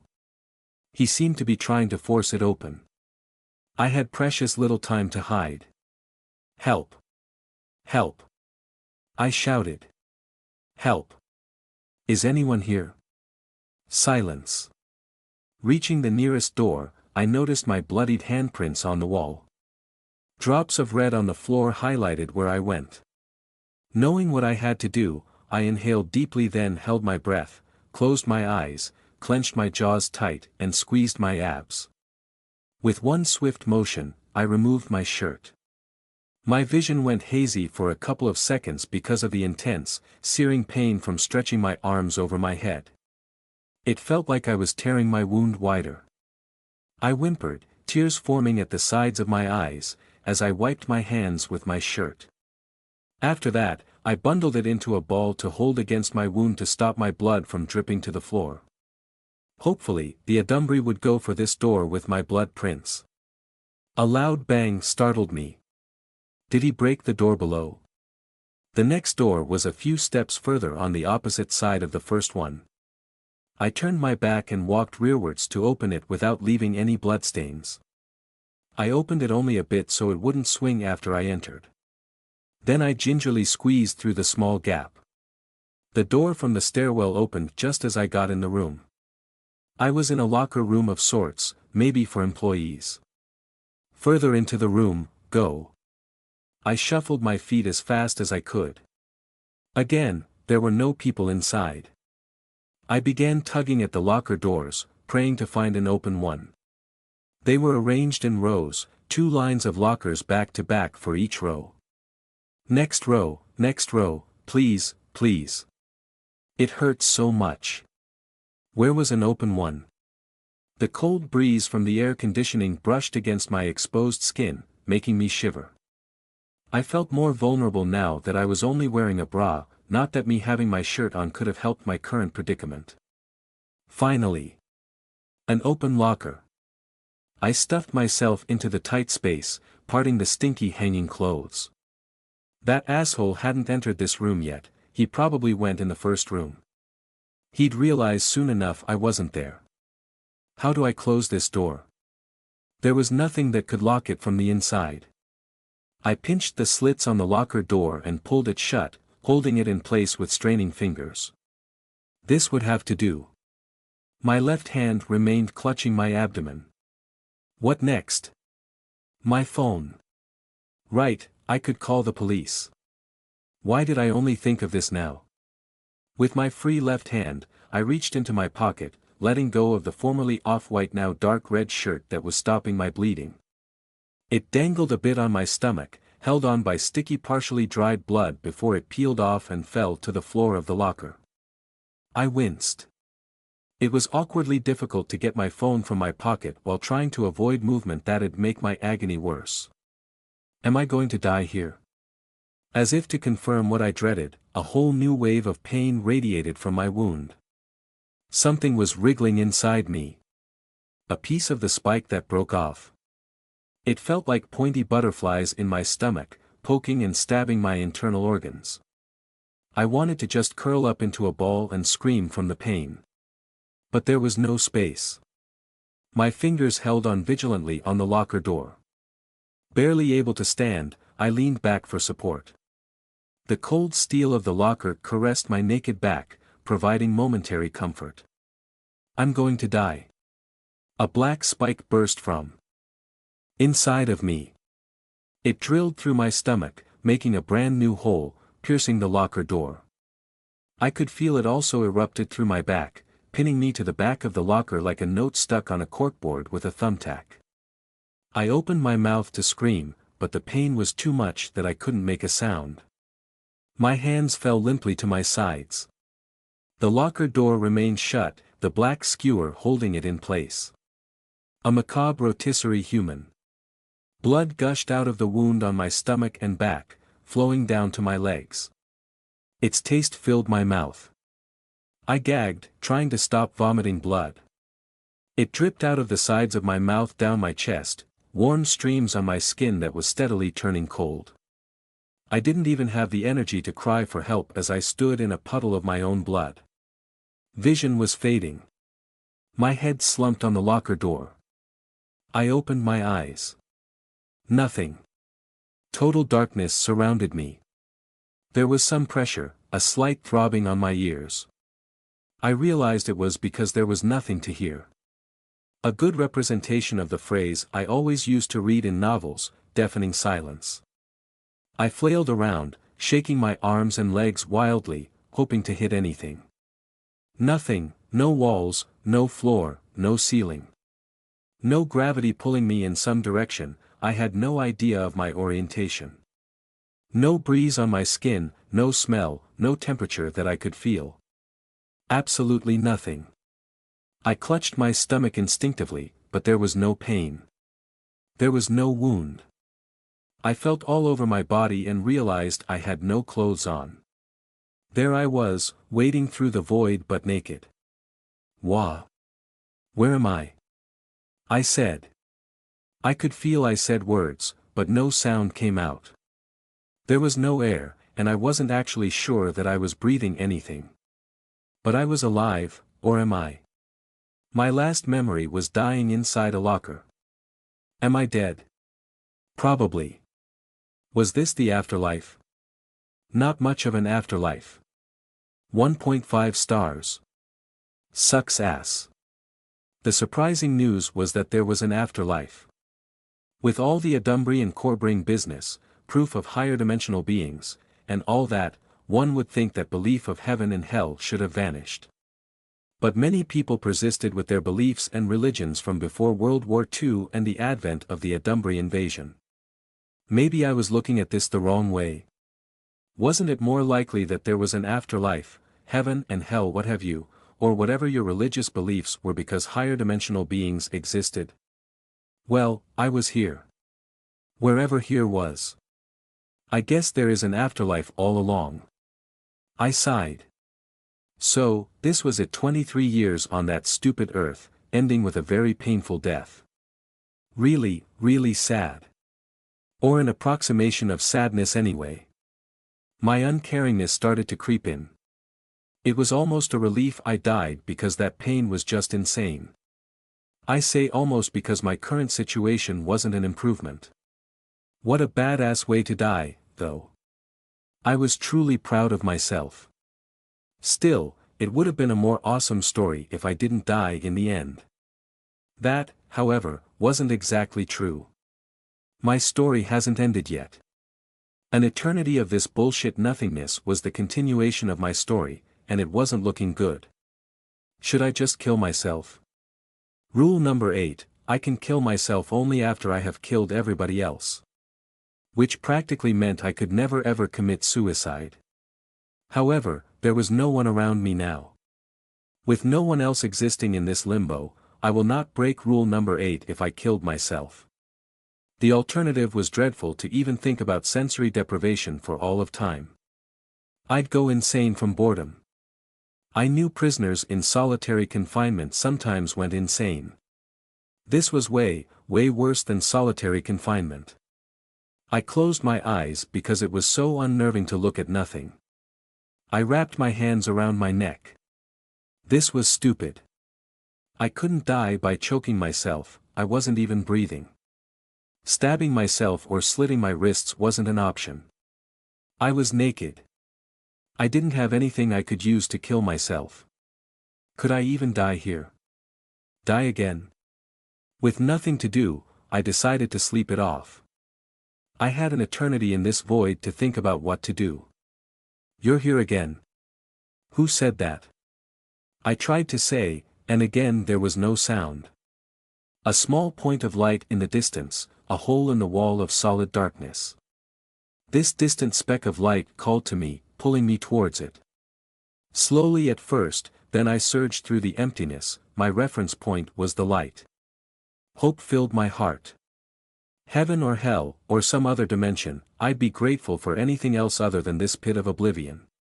The light grew brighter and larger, and it shattered into millions of stars as if thick clouds on a stormy night suddenly parted to reveal the starry sky. But it wasn't just boring twinkling lights punctuating the darkness.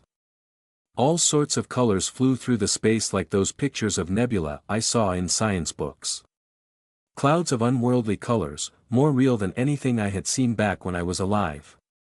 This beautiful display was interspersed with tendrils of darkness, threatening to consume the radiant plumage, barely noticeable with the backdrop of black. But when the tendrils snaked through the technicolor fog of space dust and stars, I could clearly see their outlines. An ancient chair, cracked and broken yet somehow held together by an unseen force, floated in the middle of this swirling insanity of color and darkness. A man sat on the chair. He wore a black suit with intricate gold accents, his slender figure was familiar. His right hand sported an imposing clawed gauntlet of gold. Draped over his shoulders was a white fur coat. It matched his long wispy white hair floating around him as if he was underwater.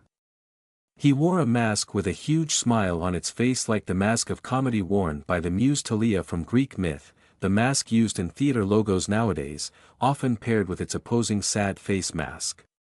The mask was bisected down the middle, one side colored white and the other black, with gold designs radiating from the eye sockets. Red glowing eyes peered from behind the mask. Most peculiar of all was the two orbs of light behind him, chasing each other in orbit. I couldn't make sense of their position, they were both directly behind the chair yet could also be thousands of miles away. I assumed one was the sun, glowing a warm yellow, and the other was the moon, going through its phases as it chased the sun. Curiously, the balls of light orbited the back of the person clockwise, with the sun rising from his right and then setting on his left side. Again, I said. This time, I could speak. Was I here before? Yep, you were just here a few moments ago, of your time. A female voice, so she wasn't a he. She didn't actually speak with sound. She also wasn't speaking in my head. It was more like I felt what she had said, a very unsettling feeling as if she was inside my head but I was the one reading her mind. Bizarrely, I could feel she had a female voice if that made any sense. My time. Because this is a different dimension, you mean? Not really, you were always here. Rather, it was the first time we noticed each other. Despite the weirdness of the situation, I tried to get closer to her. I swam through the space. It was then I remembered I was naked. I tried to cover myself up. She chuckled, her laughter like warm Christmas bells. Why the modesty? She asked. It wasn't because of modesty but more of a feeling of vulnerability. There's no need to be concerned. She reached for her mask and started to remove it dramatically. Oh shit, I thought, finally realizing the meaning of her words and why her outline looked familiar. Please don't be me, please don't be me, please don't be me. Sorry, she said, revealing her face. She was me. She looked like me, but she wasn't me. I am me. I didn't have floating creepy-ass ghost hair. Her skin tone was also different, a shiny marble texture, almost artificial, reflecting the cacophony of lights all around us. And glowing red eyes, I didn't have those would be cool if I did. I will just call her spooky errand grinned at me. Her bunny teeth, which I also had, and are cute by the way, showed in her smile. Did she read the nonsense in my mind? I said, okay, this is weird. I'm going to start with the most important question that needs an answer, ASAP, am I dead? No. Why would you think that? Said Spooky Errand. It's just that my last memory before getting in this dimension, or whatever this place is, was that I was dying. I folded my arms across my chest, hiding my breast, then I crossed my legs. Was it cold or just my imagination? Oh, I know. You're in a Dumbry and you're going to ask me for my body. What are you talking about? I'm you and you're me. You mean our body? I'm not asking for your body, because it is our body. Or rather we, already have this body. Wow, that's such an Dumbry thing to say. I mean, I haven't talked to one before. But it makes sense, right? I'm super dead. Like no getting out of that one. The Adumbry with spikes. Wait, can you see what's happening in the, outside world? She looked at me smugly. I can see what you see because, you are me. I said. I already knew where this was going. I know everything you know. Let's say I'm an Adumbry. So what? Why do you care? What difference does it make if your next actions are truly your own, or me controlling you? As we always say, she gestured to me to finish the sentence. It's the actions that count. I shook my head. But that doesn't apply here. Just like there is no difference between Dean being friendly and you being, quote, unquote, friendly from the viewpoint of your classmates. Excuse me, our classmates. Those people wouldn't know the difference between me and Dean because they only see our actions. That's the point. They will never ever get into our heads, so there's no difference in their perspective. A truth that can't be seen isn't reality. What they see is what they get. This is different. Oh yeah? How so? Come on, none of that. Don't go cussing ourselves, she said with a pout. Fine, you win. Yeah, you're already in my mind. I won't know what's really happening. For all I know, you're already mind controlling me. It isn't my reality anymore. Correct. It's futile to even try to differentiate whether you are mind controlled or not. We are already talking to each other, which means that if you could mind control me, you would have already taken over my body. So, there's no reason for me to fret over this. I scrunched my nose in annoyance. Is it really this easy to make people give up their bodies? I figured you offer like a healthy body to the sick, eternal youth to the old, superpowers to the I don't know the bored. Hey, I told you I'm not taking over your body. It's just that we're the same person, so I know that if I was actually a being taking over your mind, your stance on that matter, and mine as well, is there's no point thinking about it. I rolled my eyes. She was correct. Either this proved we were one and the same, or this proved that it was pointless to argue with her. I kept getting trapped today. So annoying. Again, that's such an Adumbry thing to say. Let's put that aside for now. What's our agenda here? You're the one who came here. What do you need? Since there was no point worrying about my mind, I should focus on saving my body. I'm dying. I don't want to die. I noticed she was still holding up her mask as she smiled at me. A hint? If she was me, then I need a new face for this. Not the usual face I use to keep my rules in front of other people. And what face is that? Can I borrow your face? I pointed at her happy face mask. That's a face, isn't it? I don't know what that does, but that could probably help me out. Yep, this is a face. Very good. She put on the black and gold mask, covering her smile with the smile of the mask. But I'm using this one. Hey, I thought we are one. Why can't I have that? There's only one of these. And I'm using this in here. This is my face for this place. This face can't leave this place. Okay, whatever. I'll ask for a different one. Give me a face, unrecognizable from mine, unlike any I had before. All my faces are for following the rules. An altogether different face is needed for those who violate my peaceful rule-abiding life. That face has to follow all your rules too. And so, it shall be. You shall wear your spilled blood on your new face, and you will draw blood for the enforcement of our rules. Spooky Errand stretched out her right hand, the one wearing a massive golden clawed gauntlet. She opened her palm, revealing a glowing white gem sitting at the palm of the gauntlet, radiating a kaleidoscope of colors. Come, take the new face you'll wear as you cross the forest that is the world of violence, and death, and where Adumbry lurk. I swam through space to reach out for her hand. Golden liquid seeped out of the white gem, flowing upwards. As my fingers touched the swirling liquid of gold, it began to turn red. As wolves lurk in the forest.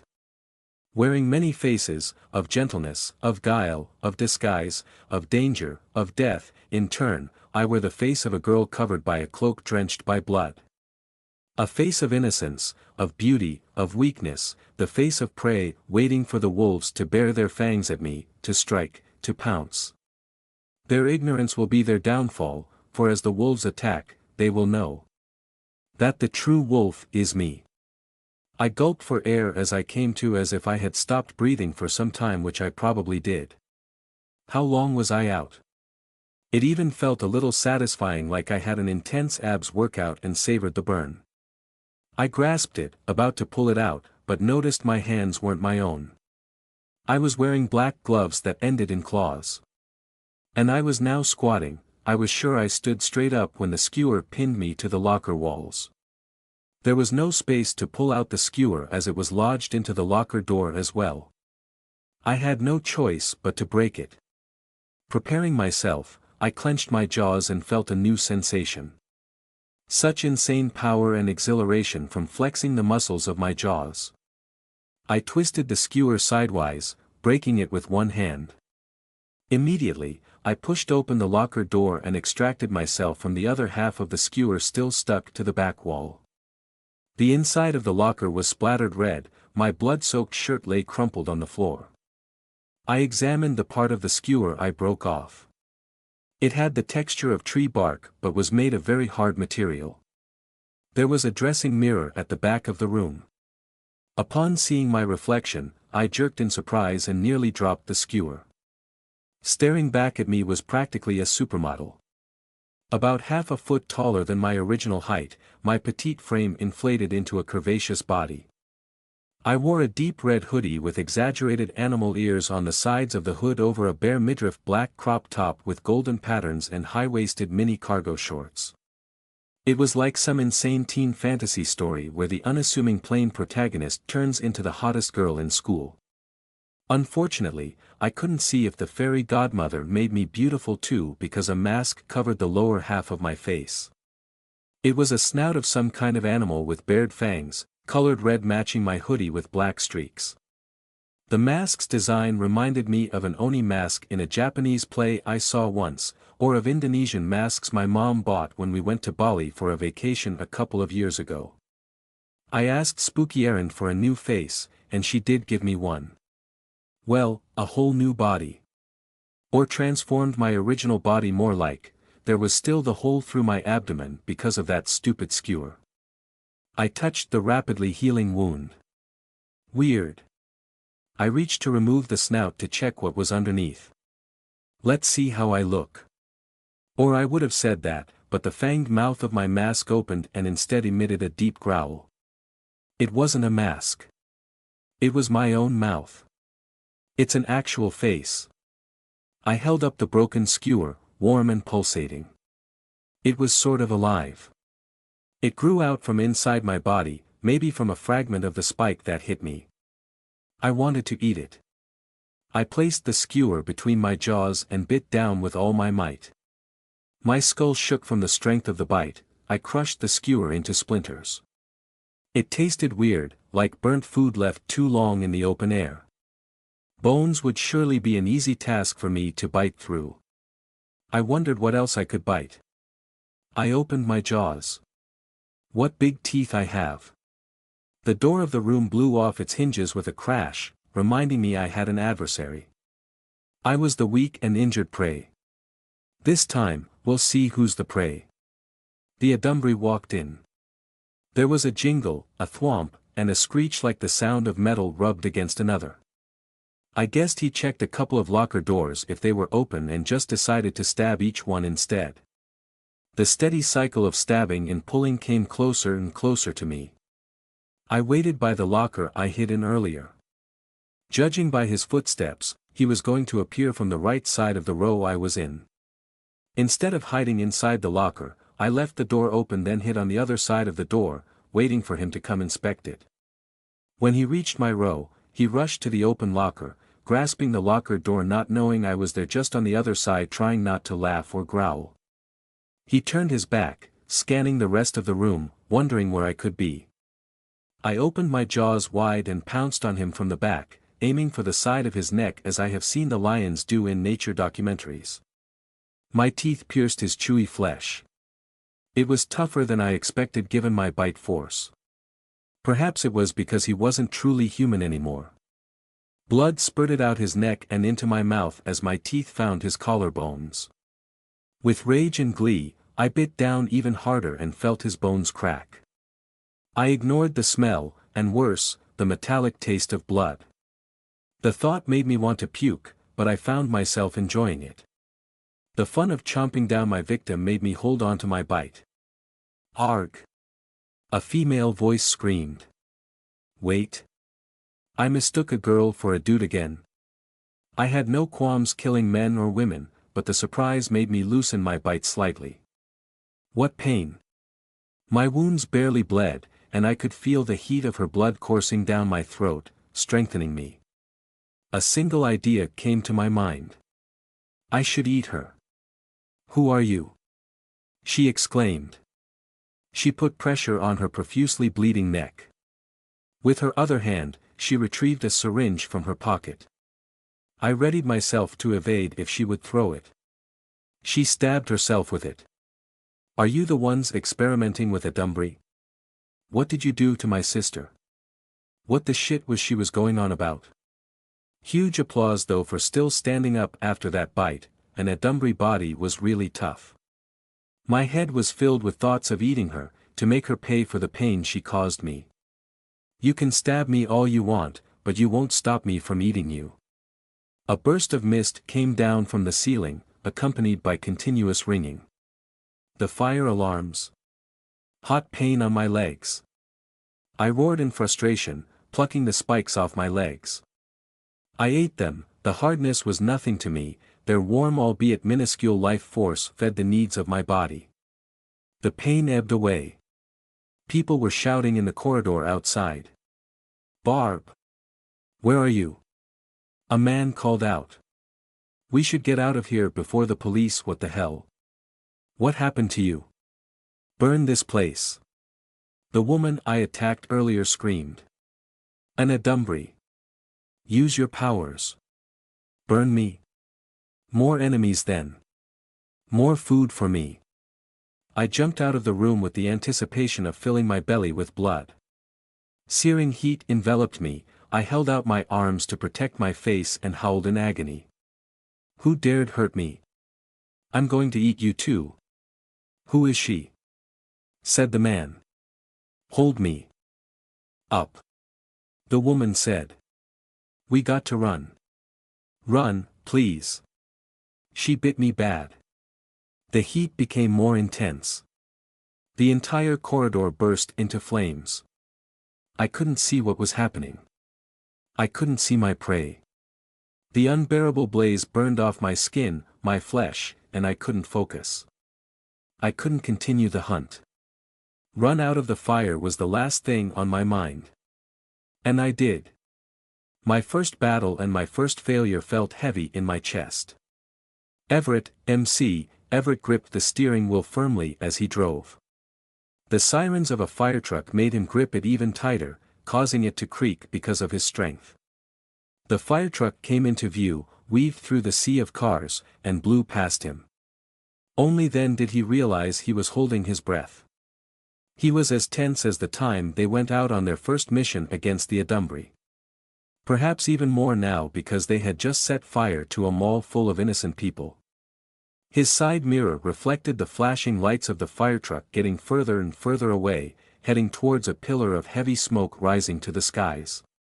The mall was no longer in sight, covered by all the other buildings of the business district. Which was good news. Everett wanted to put as much distance as possible between them and the scene of the crime. His crime.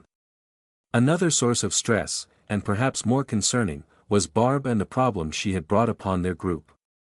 Everett adjusted the mirror to check the back seat of his car.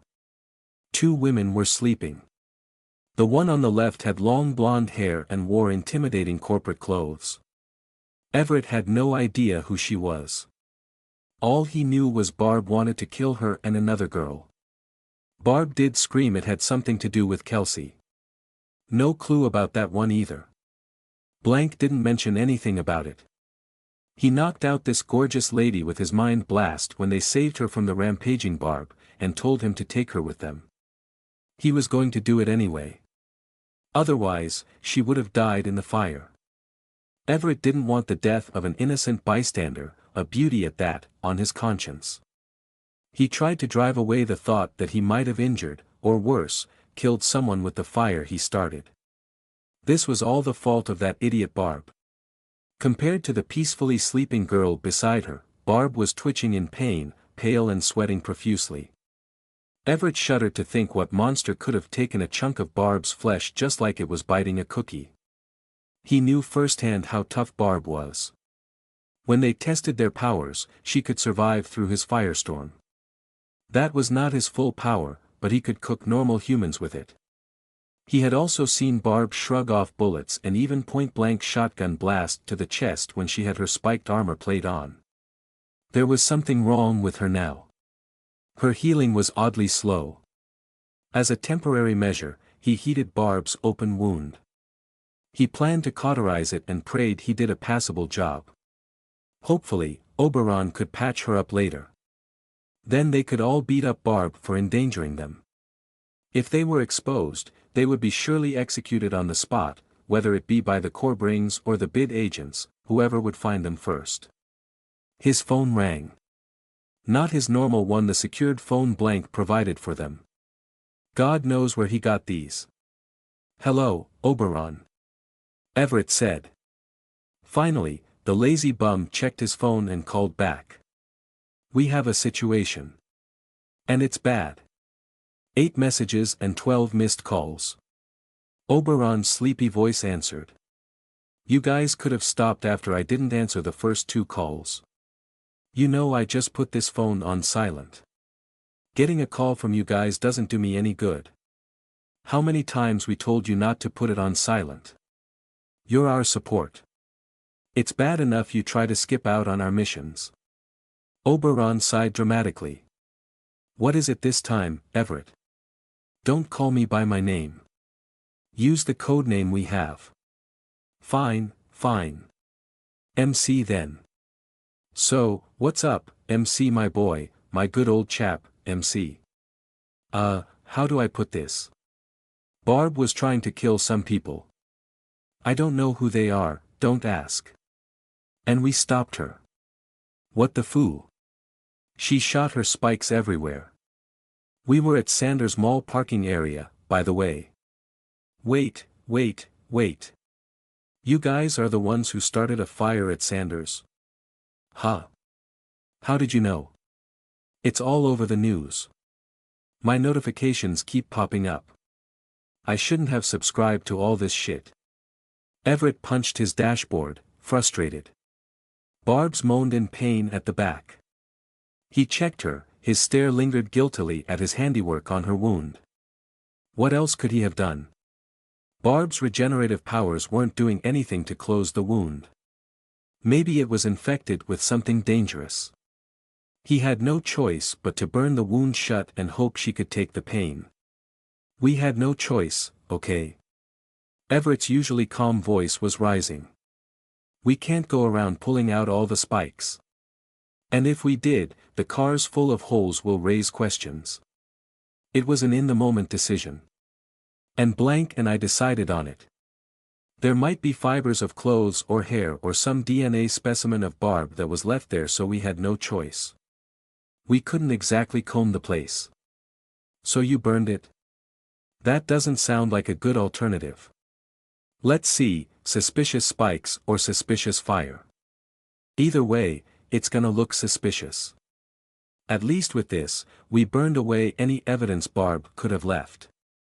And may I remind you that any trace of Barb isn't going to look human if examined." "Fine, man.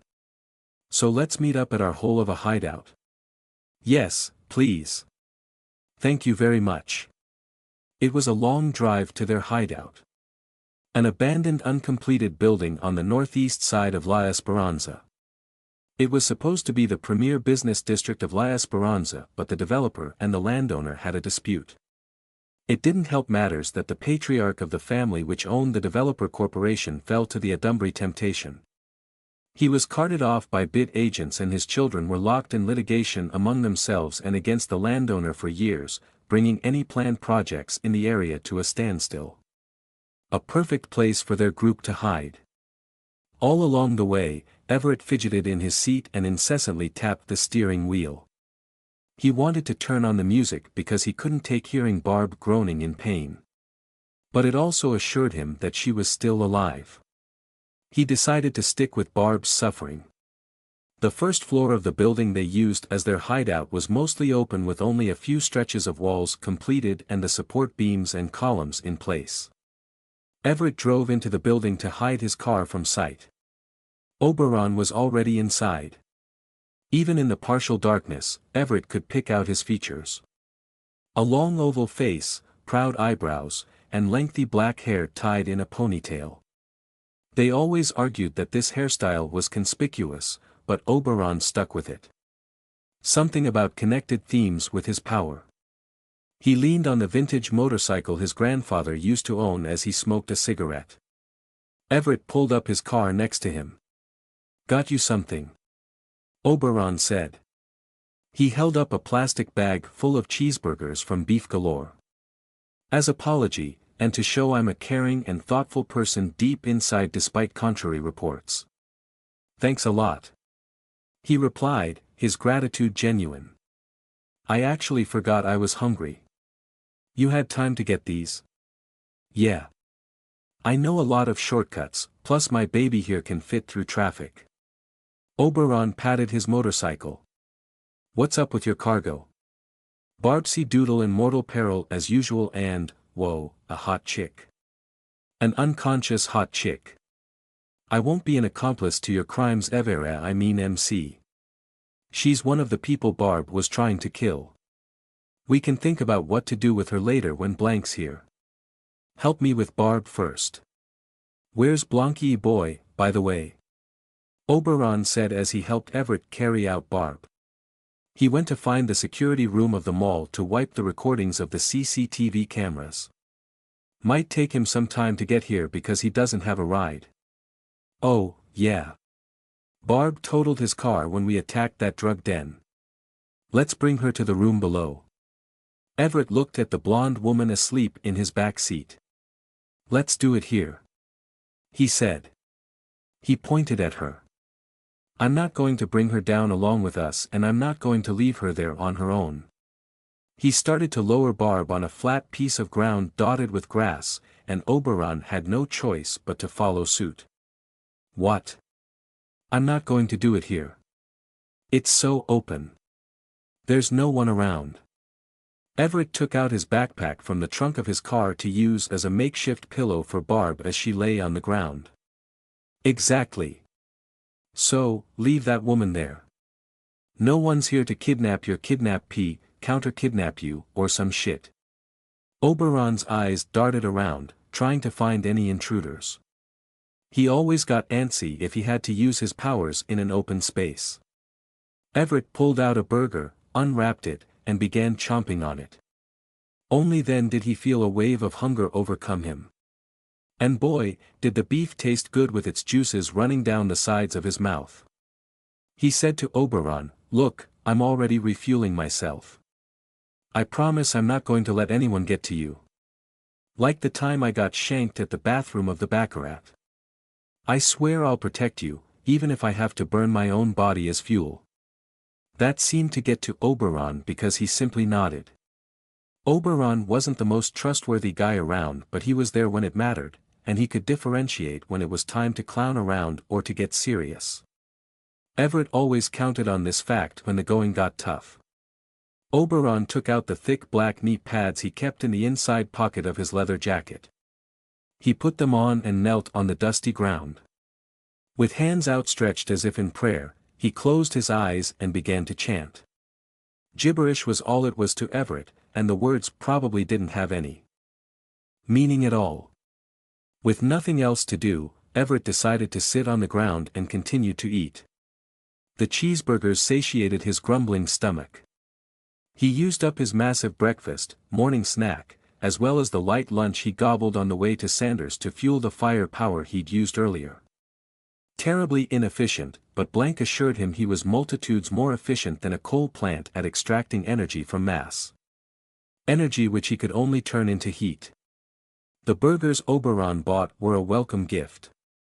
Everett lived in constant fear of accidentally using his own body as fuel.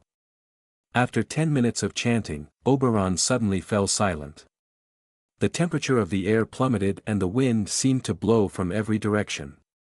He opened his mouth and singing filled the air as if childish cherubs serenaded the emptiness of the abandoned building. But it wasn't him singing. Everett had seen Oberon's power manifest several times already, but it was so mesmerizing he couldn't help but stop and stare each time. Green light poured out of Oberon's mouth. A small green head peeked out and looked around. It had vines for hair, pointy ears, emeralds for eyes, and a frolicky smile. Fluttering its tiny wings, it flew out of the mouth and landed on Barb. The fairy then got to work healing her. Oberon, the name of the fairy king in that one Shakespeare's play. Everett couldn't remember which one. He was certain Oberon didn't know either. He probably just searched on the internet and picked the coolest sounding name related to fairies as his code name. But it was a fitting name. So far, Everett had seen 4 types of fairies come out of Oberon's mouth, and there were surely more to come as their powers developed.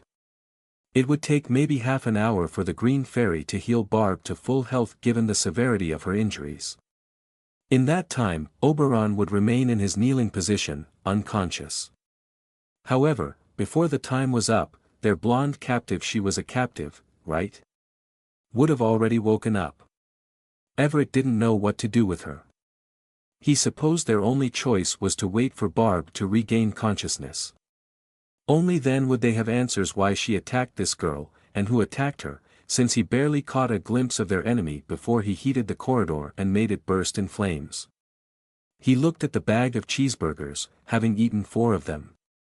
Maybe he should leave 2 for the blonde girl. Hi, Mom. Errand. Thank goodness you picked up.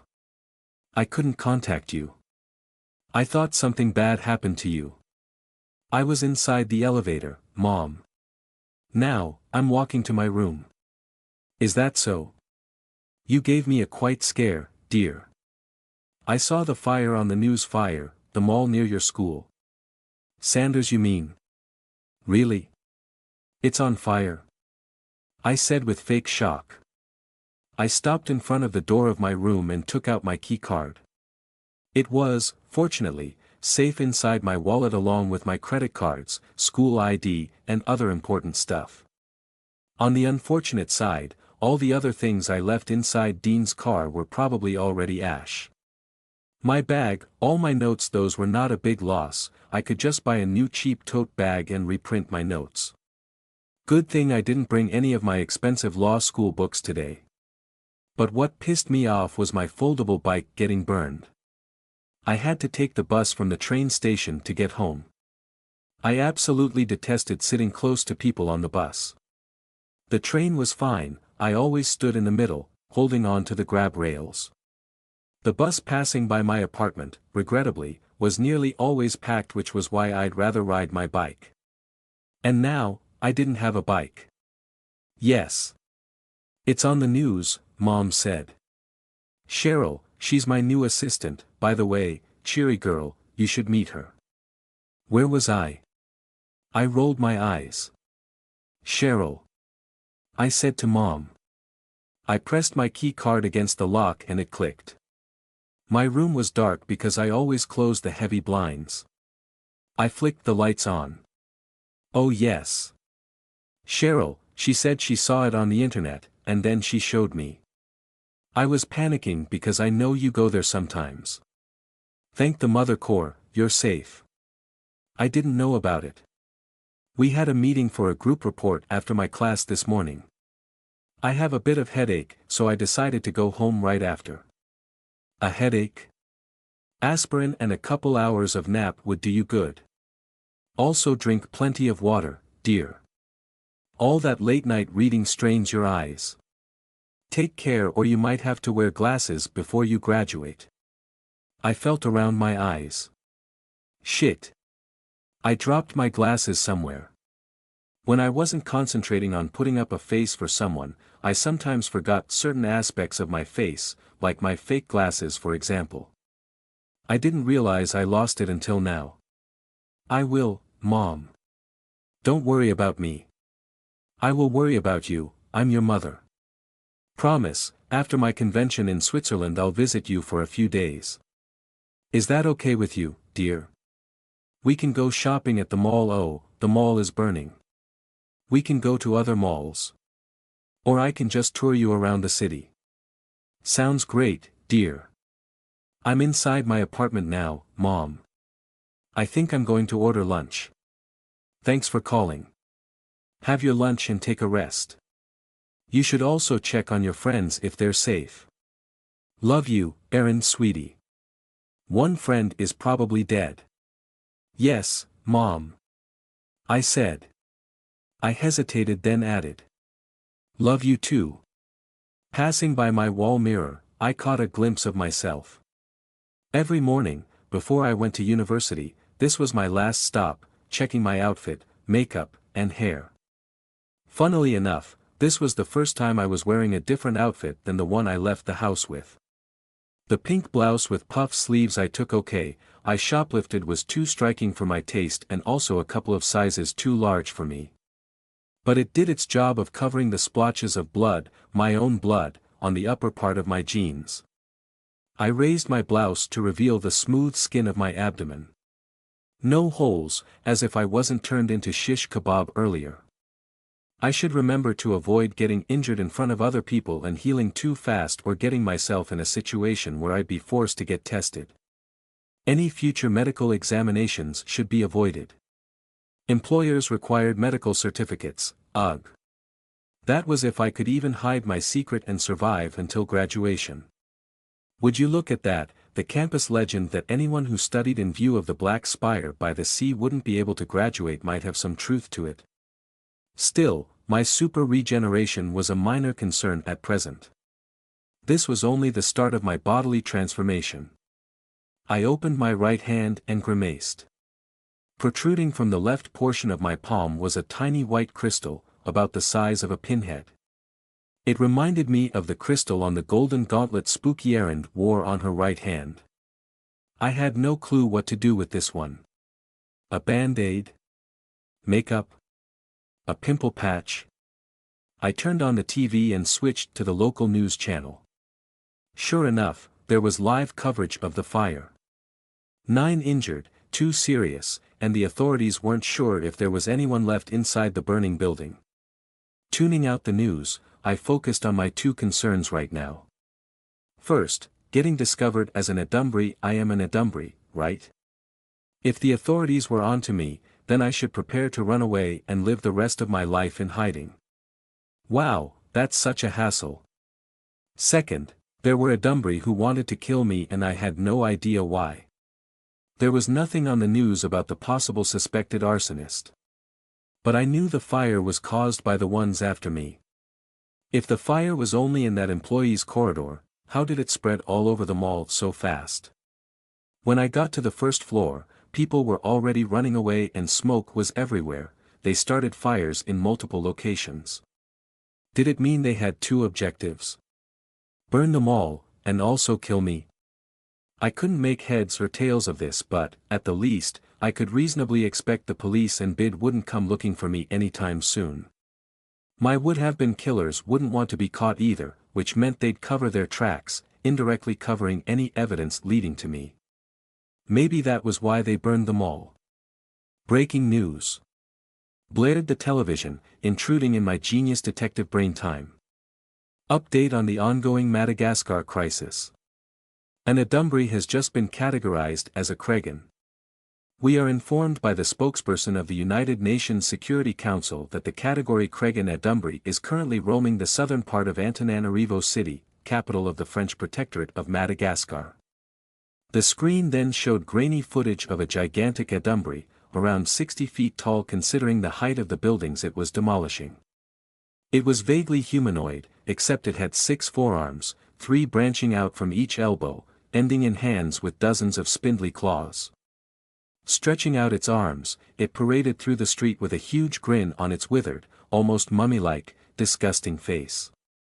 Buildings crumbled into dust as it walked past, and then the video cut off. The reporter continued, "That was the only footage we are provided by the UNSC of this Titan Class C Asunder. After constant bombardment for 3 hours with no visible effect, and the data gathered by drones, the Free Will Initiative and the Gerhard International Research Alliance recommended to the UNSC tagging it as Kregan, or an Asunder that developed conscious reality rendering capabilities. This is the first category Kregan Asunder in the last 6 years. We now go." Multiple protests across France. The public is decrying the inaction of the French government in monitoring the situation of the seeding rate in its protectorate territory. Public opinion is divided whether the Asunder crisis in Madagascar is considered an external threat which requires the mobilization of the French army under the Treaty of. The UNSC has officially requested assistance from the Corbring hive. 2 overseers have already been dispatched by the hive. Toamasina, the second largest city in Madagascar, and currently holding the biggest concentration of refugees in the country, is under constant attack. The 14th COMEXO Expeditionary Unit of the United States has reinforced, "Where's Madagascar again? Africa?" I said as I searched my phone. "Okay, it's pretty far from here. So, not my problem." I turned off the TV. I boiled water, poured it into a cup, and plopped in a tea bag. Peppermint to relax my nerves. No honey. I sipped my tea so slowly it eventually got cold. All this time my thoughts went back to how turning into an Asunder would change my life moving forward. An hour or so passed. I wasn't taking note of the time, staring blankly at the wall. Thinking. "This is such a hassle," I kept on repeating. I stood up and searched for a knife in my kitchen, then went to the sink and turned it on. With more bravado than I usually possessed, I held the knife's sharp point against the white crystal on my palm. It felt awkward holding the knife with my left hand because I was right-handed. The progression of an Asunder possession wasn't public knowledge. Like I had no idea how a giant Asunder comes into being. I also didn't know how fast or slow someone mutates once an Asunder started taking over their body. One thing I was certain about, any mutation would progress until the individual wasn't recognizable as a human anymore. My cute self would be no more. And I didn't want that to happen. What if I just removed any anomalous growths as they appeared? I inhaled and started to drive the knife below the crystal, into my skin, into my flesh. Blood spurted out of my palm and dripped down to the sink. My face contorted with anger and pain that was eerily bearable even though I was digging around my palm with a knife. Not a very human trait. The knife hit a snag. I pulled the knife out and selected another entry point. I furiously dug around the crystal, clenching my jaws and tensing all the muscles in my body. The scarlet flow continued to cover the silver of the sink, mixing with the swirling water, eventually going down the drain. Knife scraping against bone was a repulsive feeling. Multiply scratching a chalkboard with your nail 1,000 times and add in pain. Lots of pain. It was no use. The crystal was connected to my bone somehow. Unless I cut off my hand, no, I wouldn't go that far. I dropped the knife to the sink and stared at both of my hands. My right hand shook uncontrollably. Flesh around the crystal looked like my botched first attempt at filleting a fish in my high school home economics class. Bits and pieces of flesh jutted out like petals framing the crystal. It was almost lovely, like a flower. I shook my head. The pain. Rather the absence of it. If I was still human, I should be writhing on the ground right now. The blood also stopped flowing, scabs forming, peeling off, the skin renewing. You wouldn't even need Professor Desley's machine to check if I was healing like a human. I am no longer human. My future, all my plans. Gone. I would say that this was depressing, but I couldn't feel that much of an emotion that would be categorized as a depressive state. Denial? No, no. I pretty much accepted I was in a dunbury. As Spooky Aaron said, there was no point thinking about whether my mind had been taken over or not. Anger? Yes, I could feel some of that. Anger I couldn't continue living a normal life. Anger that it had taken enormous amount of effort to hide I was in a dunbury, and that this would continue on the rest of my life. A life that could be long or short depending on how well I hid it, and also how lucky I was. Sadness? Sad my life changed forever. Sad that surviving would be a pain in the ass. Not really. More like pissed. Maybe sad that my ending was pretty much set and I was just waiting for it. But then again, all of us are waiting for our end. Despair? No. I didn't feel despair. Happiness? Surprisingly, a bit. In a way. Normal life was indeed boring, and this potential for thrill and adventure was nothing like anything else that could have happened to me had I stayed human. But at what cost? I walked to my mirror and stared at myself. As my blood dried on my skin for a while, I wiped the blood off my nose with my arm, then held up my right hand. Golden liquid rose out of the crystal, twisting, swooshing through the air. Gold turned to red, liquid into solid, into jaws, angry fangs. The mask I had worn sat on my hand. An actual mask that became a face. Follow the rules. Rule number 8, I couldn't kill myself. If I gave up trying to hide my mutation, go surrender to the police, or did something else that would cause my death, it was equivalent to killing myself. And that wasn't allowed. There was no problem. I'd go living as usual, following my rules. No problem at all. My phone rang. I stared straight into the eyes of my reflection. I wasn't finished pep-talking myself. The ringing continued. I sighed and closed my hand, the red-fanged face disappeared into thin air. What is it this time? I thought, taking out my phone. The name Amber Dean was displayed on my screen as the caller. Dean. She was alive. I already wrote her off as dead. She wasn't killed by the dunbury in the parking lot. Or the fire. Perhaps this was someone else using her phone.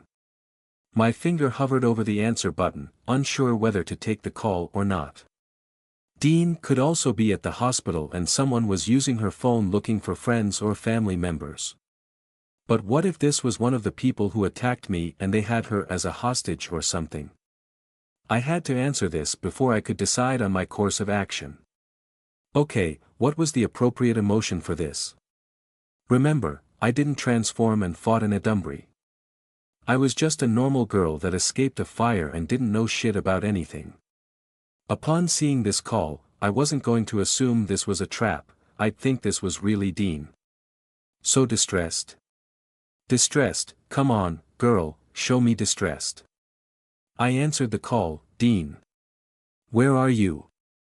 Are you okay? There was fire and, where are you? I decided to keep it vague just in case this was the police. I wasn't going to instantly admit I was there at the mall. Errand, Dean replied, confirming she was alive. I relaxed upon hearing her voice. Errand, listen, I have to tell you something. You won't believe me because this will sound crazy.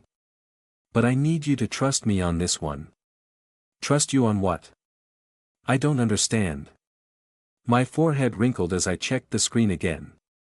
It was Dean's number and her voice for sure.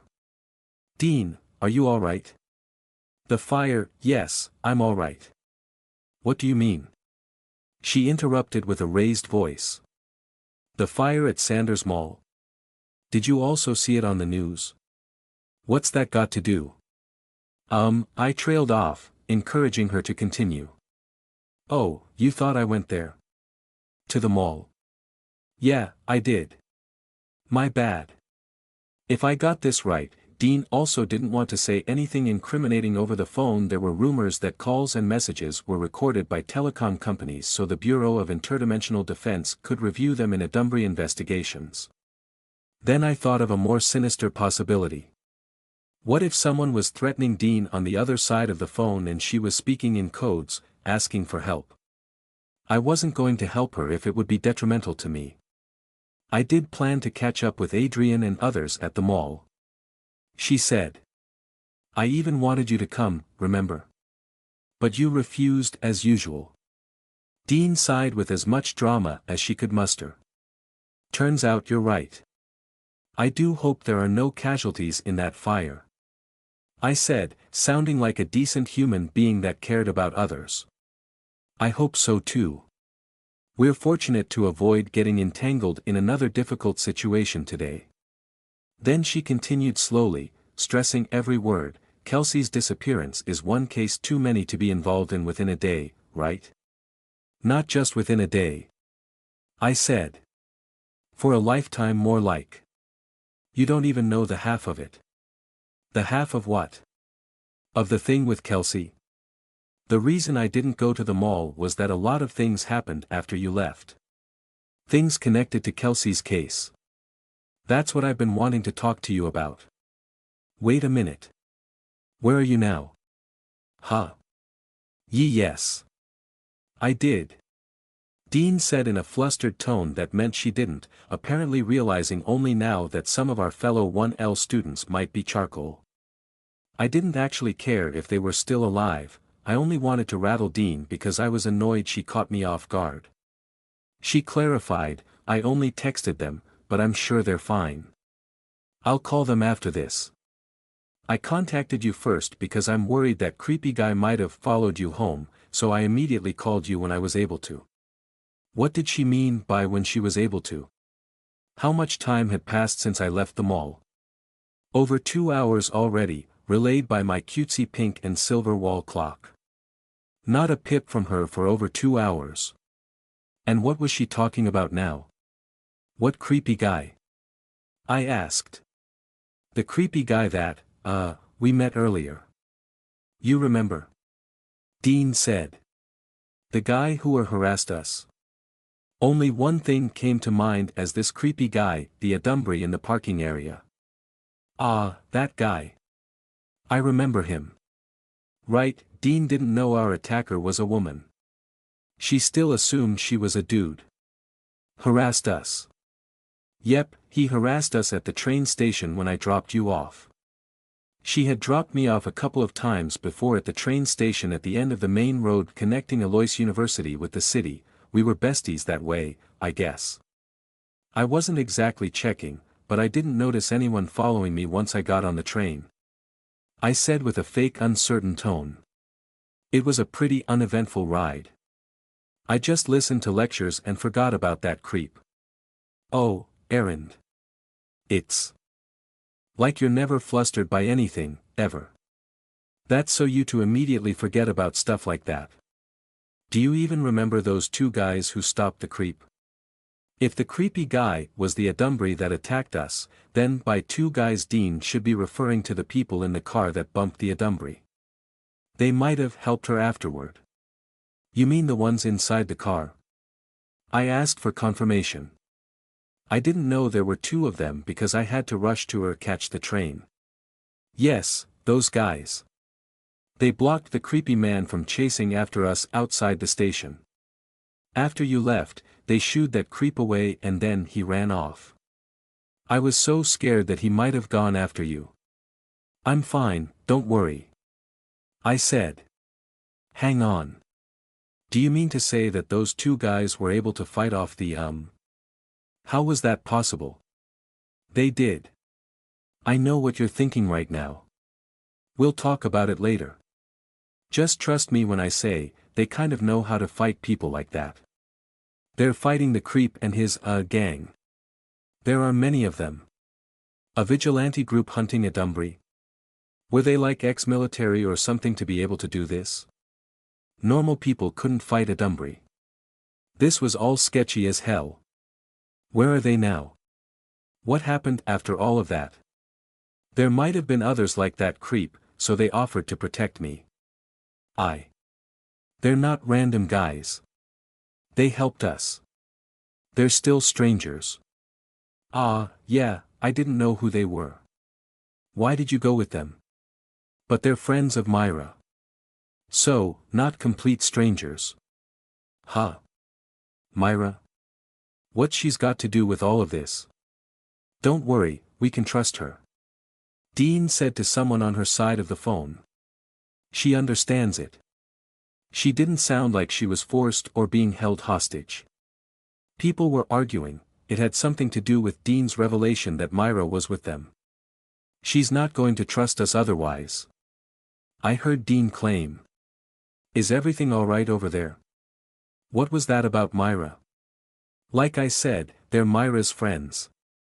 I was shaking my head in disbelief. You're telling me that we met Myra just this morning, and then we got attacked, and then it turns out she's friends with the guys who helped us. It's connected. Actually. Her sister. I said, having a moment of epiphany.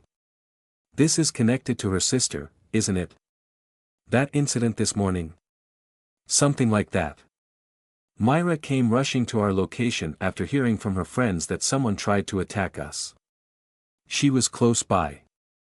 Oh, yeah. She was. She suspiciously was. Myra's actually the one who told them to go check up on us, just in case we needed help. She realized we might be harassed by that creepy gang because we were inadvertently entangled with their, issue because of that incident, yes, like you said, incident. I think you can guess how that came about. Remember what Myra said to us in Melcher? That she suspected her sister was becoming an Adumbri? I sort of have an idea, but I'm sure the actual story is much wilder. This turn of events was not even in my top 10 of possible scenarios that could happen next in my currently awful day. Things were escalating, getting more complicated, and I didn't like it one bit. But it was good that I was starting to get some explanation. She's here with us now. Dean said. I'm switching to loudspeaker. Another voice spoke, Hi, Erend. Myra sounded like she was shouting from across the room. Glad to hear you're fine. Hi. Switching back now. Dean said. They also told me stuff that's going to sound insane and best discussed in person. It'll all make sense once they explain it to you. Well, not really. It's very complicated. But you'll see they're not lying. Please just trust me on this one. We're best friends, right? I rolled my eyes, but I still answered, yes, we are. Also, you may not be safe right now, Erend. That's why you have to meet us as soon as possible. Why? Am I in danger of getting attacked again? They aren't certain. We're still trying to find out why we were attacked. Maybe you can shed some light on possible reasons, so hurry here. Here being where? My house. My sister and I are renting a house at Poblacion Verde Hills. Sis is at work, so we can have our let's just call this a little meeting here. Plenty of space and privacy. Dean explained to me how to get to her address via public transportation. She must have realized I didn't have my bicycle with me, so I couldn't take the train to the station near that place and bike the rest of the way. I should have asked Mom for a car, but I didn't have the patience to find a parking space every time I went out. Privileged problems, I know. While listening to Dean talk and making agreeing sounds such as, and yeah. I composed a text message on my phone for her, I'm sorry, I can't come. I'm doing something now.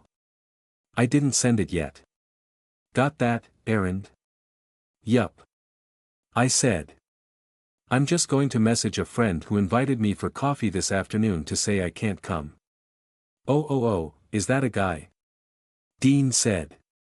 Sorry, I'm just trying to lighten up the mood in this situation. She's not a guy. A friend that came to town. I'm going to text her now to resh do. Oops, I accidentally sent the message to you. Dean, ignore that message saying I can't come, that was meant for her. I haven't received any message yet. It might be delayed. I said. I'm going to prepare for a few minutes, then I'll be on my way there. Not sure how long. Traffic around this time and all that. Wait for me, okay? Of course. Do keep me updated on your way here. Keep safe and be watchful of your surroundings. Sure, but bye. I ended the call and then sent the message to her. The message was to misdirect any possible investigation later should something unexpected happen at Dean's place or the mysterious people with her did something stupid and got caught by the police.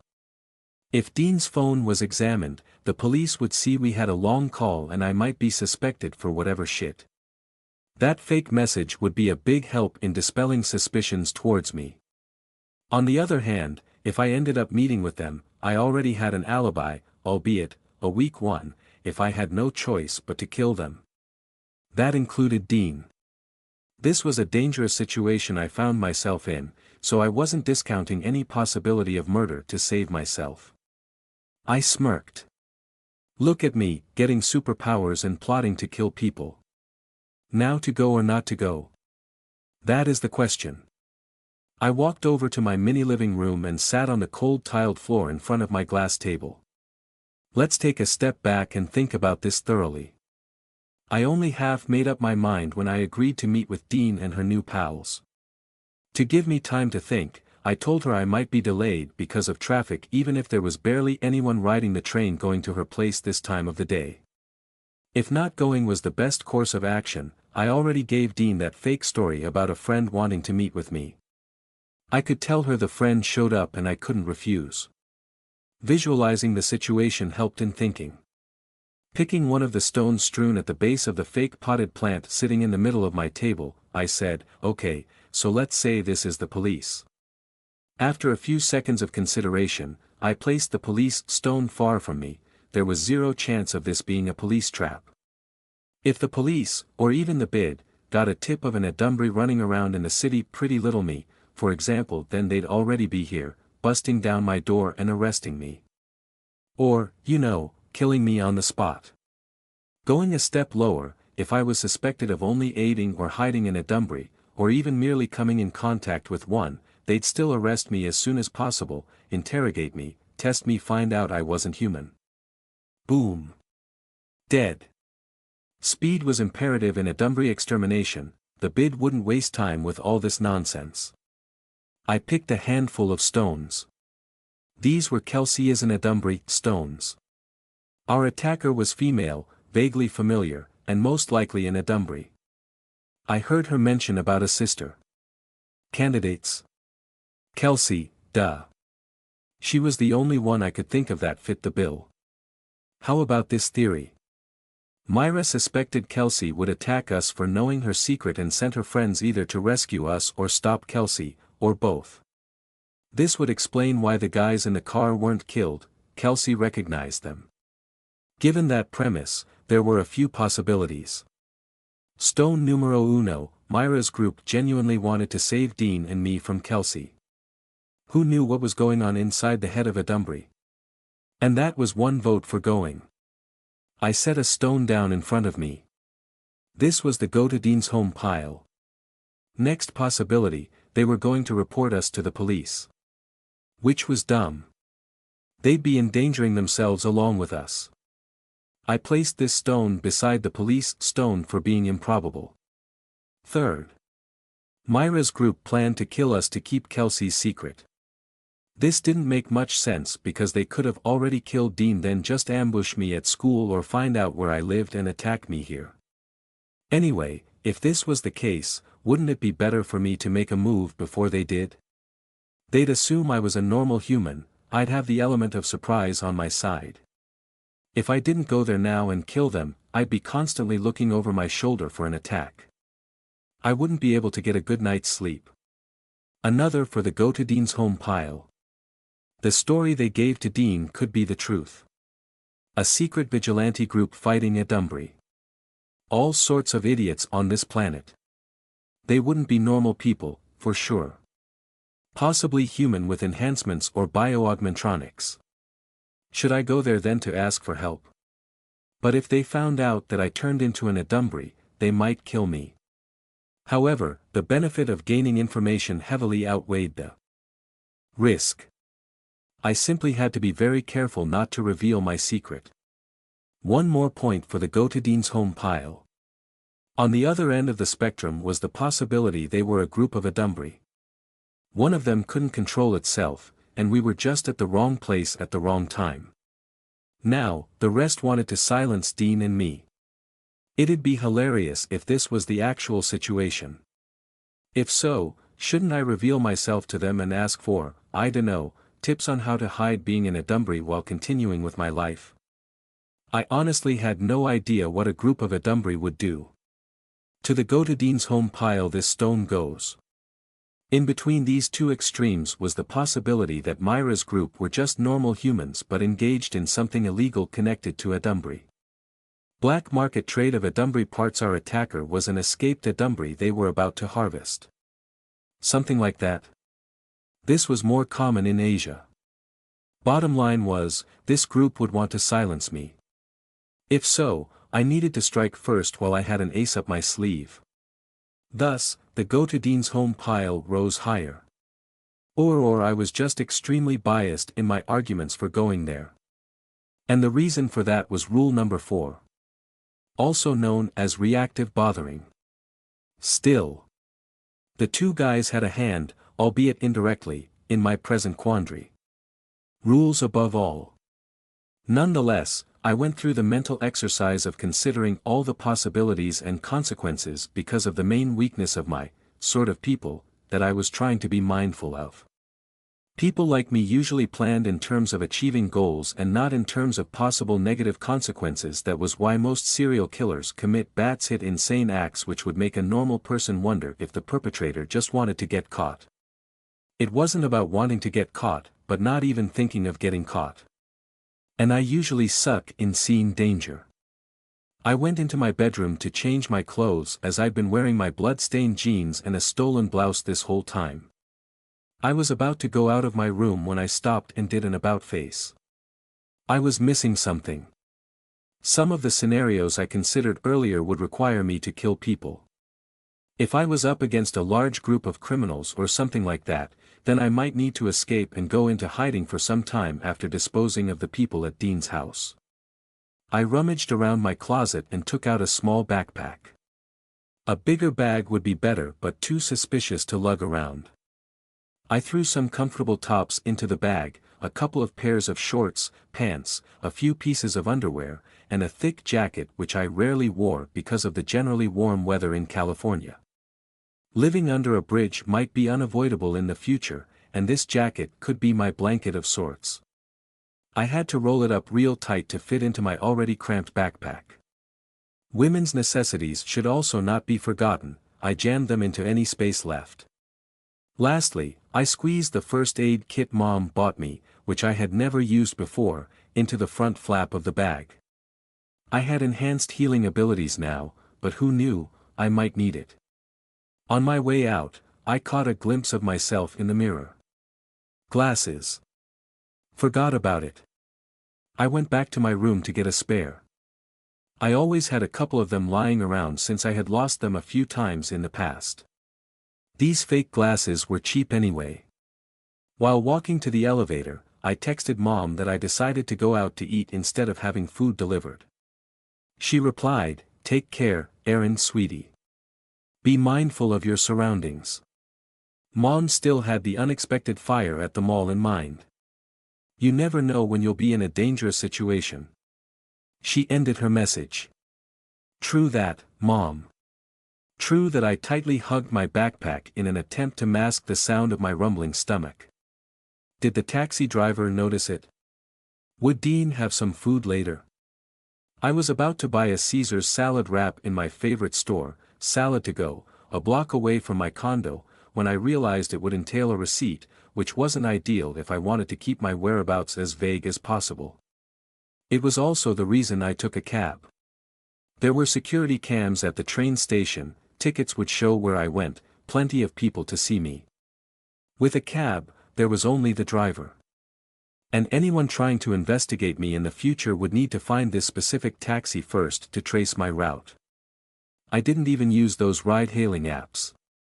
My only paper trail today was the receipt from the ATM where I withdrew $500, the daily ATM withdrawal limit of my bank. The ATM was inside my condo building, so I wasn't too worried about it. I patted the hidden pocket of my bag to check if the wad of cash was still there. Money would help big time if I was forced to flee. If possible, I didn't want it to come to that. That'd be such a pain. If nothing happened, I could use this money to buy another foldable bike instead. Yay! Where was it again, miss? The taxi driver said. Green Meadows Park. I said. I kept my head turned away from him, looking out the window, my face covered by the side of my hoodie. Suspicious? Heck yeah. But it was better than him seeing my face. He probably thought I run away from home. The northern gate, please. The one along McDouglas Street. Right you are, miss. When we arrived at the park entrance, I thrust the fare into the hands of the driver and quickly hopped out of the taxi, almost tumbling on the pavement. I thought my bag was going to be heavy, so I overestimated the strength of my jump. I quickly thrust out my hand to stop my fall. I stood up and smoothened my clothes. My eyes went wide upon seeing my handprint on the ground. Handprint, yes. On the cracked concrete ground. I didn't expect to be this strong. Are you okay, miss? Yes. I'm okay. I said with my back to him. No problem here. I took out my phone then pretended to call someone. Take the cue. Be careful then, miss. The fading sounds of the engine told me he left. I wonder how many times I've been told to be careful today, I thought while looking at the crystal on my palm. A pimple patch would do an awesome job of covering this, but I didn't have any because I rarely get zits. If I used a band-aid from my first aid kit, I'd only draw more attention to it. Best just to inconspicuously hide it for now. With my foot, I raked a pile of dust on top of my handprint on the ground, but it was still noticeable. Would this print be traceable to me? There was no one around, and the taxi had left. I stomped on it, breaking the pavement more, distorting it. The concrete made a satisfying crack with each step, more satisfying than crunching dried leaves. It wasn't that recognizable as a handprint anymore. Unfortunately, I also ruined my sneakers by squishing their sole a bit. And I think some of the threads became undone. Oh well, these were old shoes anyway that I used to fit my casual appearance. I shrugged and went on my way. Someone finding it would just think the city was behind in its maintenance activities. The sun sailed merrily high in the sky, but plenty of clouds and the green crowns of the trees shielded me from its harsh gaze. The bears in the tale of Goldilocks came to mind. The temperature was just right. Speaking of fairy tales, I only lacked a basket of food, and this could be Little Red Riding Hood's story, with sweet little me going into a house where there might be a wolf or wolves. Or am I the wolf? After having gone through a lot today, and I mean a lot, I was having a great time jogging through the park. I felt like a different person. Fine, I'm not human, as if I suffered a bad bout of flu for a week then awoke refreshed on the morning of the first day I was fully recovered. There was a springiness in my step, a certain level of fitness that reminded me of my days when I was a cheerleader back in high school. If I closed my eyes so I couldn't see I was zipping past the trees, I wouldn't be able to tell how fast I was actually going with just the effort I put into my steps. Jogging? More like full-on running. Yet my breathing was for a leisurely stroll. And my heavy bag. What bag? There was barely any weight on my shoulders. I had to check my bag a few times if it didn't burst open and spilled out all its contents. I decided it was better not to ride the taxi straight to Dean's house at Poblacion Verde Hills. The north gate of this park was a little distance from the edge of Verde Hills. But this way, the taxi driver wouldn't know where I went after entering the park. With my speed, I made it to Verde Hills in no time at all. It was a high-end neighborhood, posh houses flaunting eccentric architectural designs with yards about twice or even thrice the size you could find in an average American suburbia. Amber Dean's family must be loaded for her and her sister to afford renting a whole house here. My family was, I guess I could say, a little well off, with Mom being a consultant of Greaves Bioaugmentronics Corporation, but I wasn't even dreaming of renting a mini luxury house for myself. I enjoyed my walk to Dean's house, admiring the unique designs of the houses along the way. Appreciate the small things. This might be my last day to be able to walk without fear out in the open. It was amusing. Only a few hours ago I was having a relaxing tea while studying for my classes, and now I was 100% ready to murder everyone inside Dean's house if they posed a threat to me. That must be it, I said, stopping across the street from a marble gray house with a minimalist geometric theme. Sleek wood panels accented the walls, contrasting nicely with the modern style. I followed Dean's directions, and this house was as she described. I wonder how much their rent costs. Was she able to get her car out of the fire? It wasn't in her driveway. Probably not. There was a big motorcycle in her driveway, a model I had seen biker gangs use. A weathered blue sedan I didn't recognize was parked in front of her house. I pressed the doorbell and waited. If someone other than Dean answered, I was going to run. The speaker to the right of the door beeped alive. "Errand, there you are," Dean said from the speaker. There was a camera hanging above the door staring down at me. Figured there would be cameras in this expensive house. I shouldn't forget about its recording if I did kill them. Just a sec, I'm coming now. The possibility that Dean was held hostage lowered. But if someone was with her, I might still run away. Especially if it seemed like someone was holding a gun to her back. Dean opened the door. She was alone. I exhaled, relaxing my tensed body that was ready to bolt. This was the first time I saw her in casual clothes, but I could easily tell she was wearing designer brand clothing. Her hair was tied back in a ponytail and she didn't have any makeup on, like legit no makeup on, not that no makeup. Makeup look okay, that was confusing a girl thing. "Hiya, errand." She stuck her head outside to peek if anyone else was there. "You weren't followed?" "Don't think so. You didn't text me where you were." "I was worried." "Sorry, I forgot." "I didn't. I just didn't want them preparing an ambush if they were my enemies. I was preoccupied thinking about everything." "I see, come on in," she said. "I'd like you to meet the others. They'll explain everything to you." The interior of the house mirrored its facade, the same clash of geometric style with intricate woodwork. It was the sort of place that was too fancy you'd barely make any movements for fear of breaking something expensive. Dean led me to the living room, and wow, they had a pool in their backyard, separated by sliding glass doors. Two guys were watching TV and drinking juice Dean prepared for them. Another guy was outside by the pool.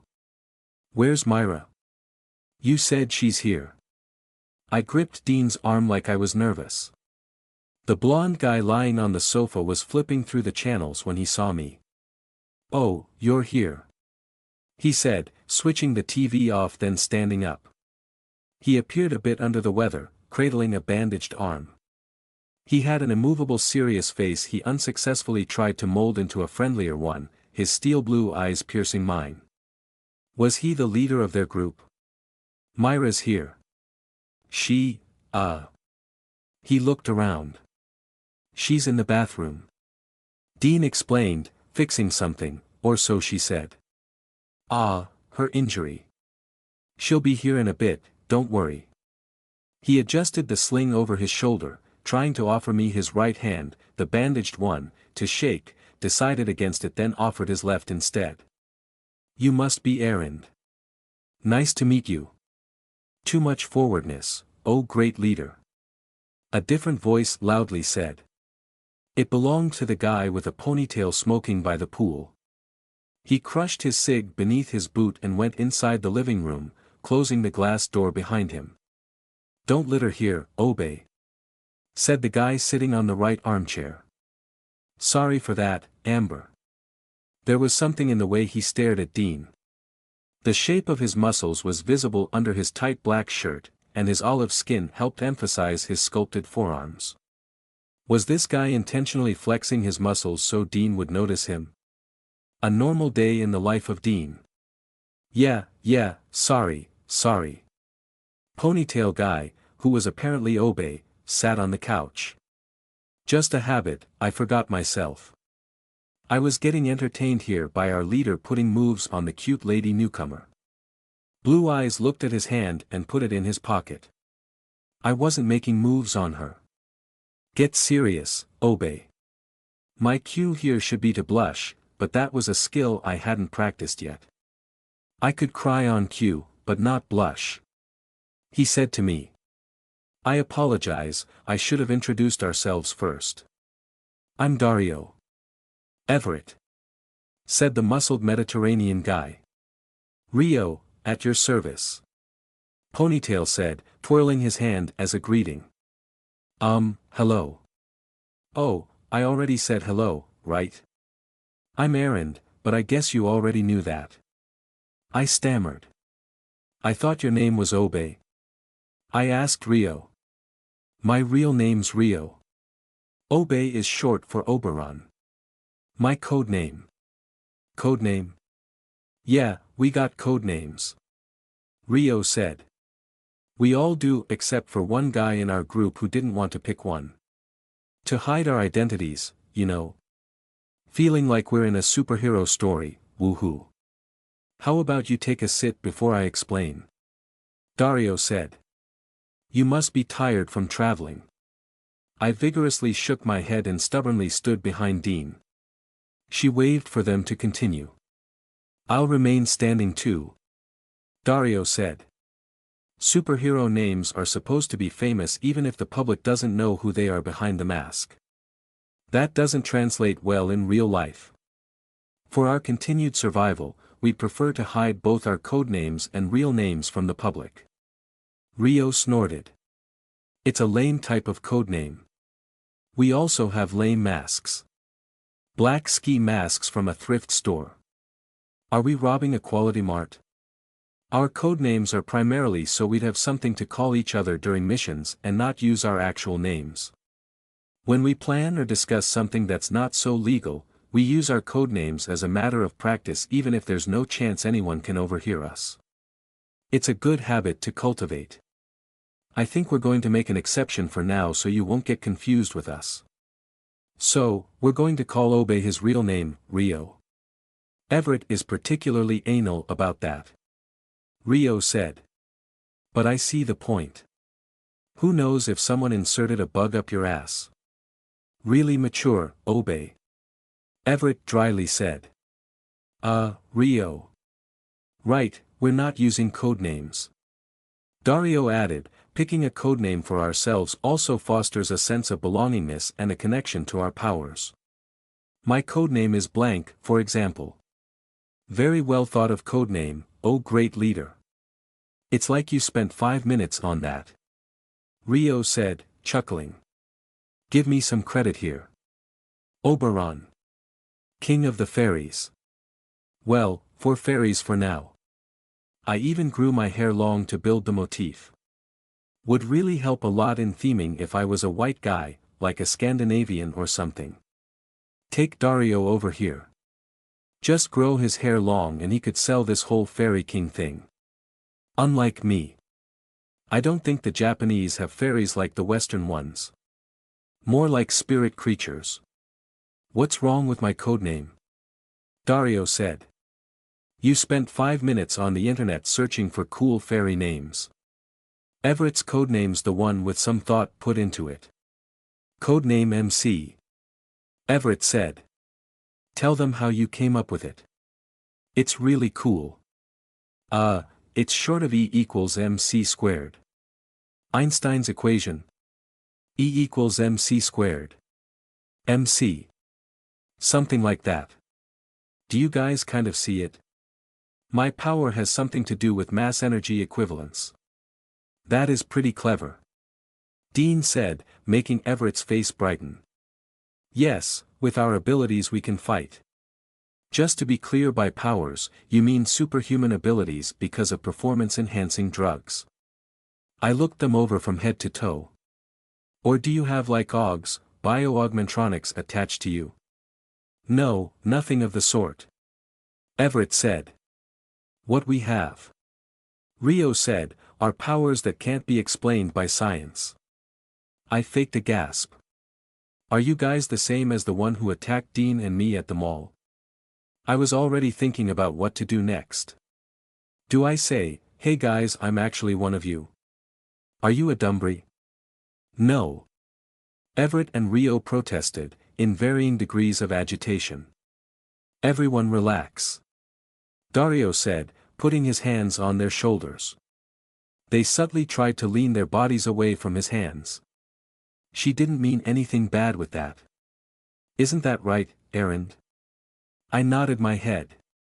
Dario removed his hands from his friends and they seemed to sigh in relief. Saying we have powers that can't be explained by science would naturally lead to such an assumption, Rio. We're either Corbring or a Dumbry. At least, that's what would people think. And we aren't Corbrings. Obviously. Rio interjected. Technically not. Said Everett. Dario finished his sentence, so, it's understandable that Erend will assume we're a Dumbry. What were they supposed to be if they weren't a Dumbry? Some product of a science experiment? A government project? That wouldn't be the first time the government tried fiddling with things beyond our comprehension. I shifted behind Dean, wary. Give me a suspicious expression, girl. I stuttered, yo, you're not a Dumbry. You don't want to kill us? No. 100%, we're not a Dumbry. And we also don't want to kill you. We want to protect you. What are you then? I asked. I needed more intel. What is all of this about? Maybe you can show me your powers. Dario looked at his friends and nodded. I'll be glad to. Before that, a female voice interrupted him. A woman with shoulder-length hair dyed metallic blue, wearing a baggy Melcher sweatshirt. Myra Fletcher. A severely serious expression, almost aggressive, was on her face, very different from the concerned and sad Myra we met at Melcher.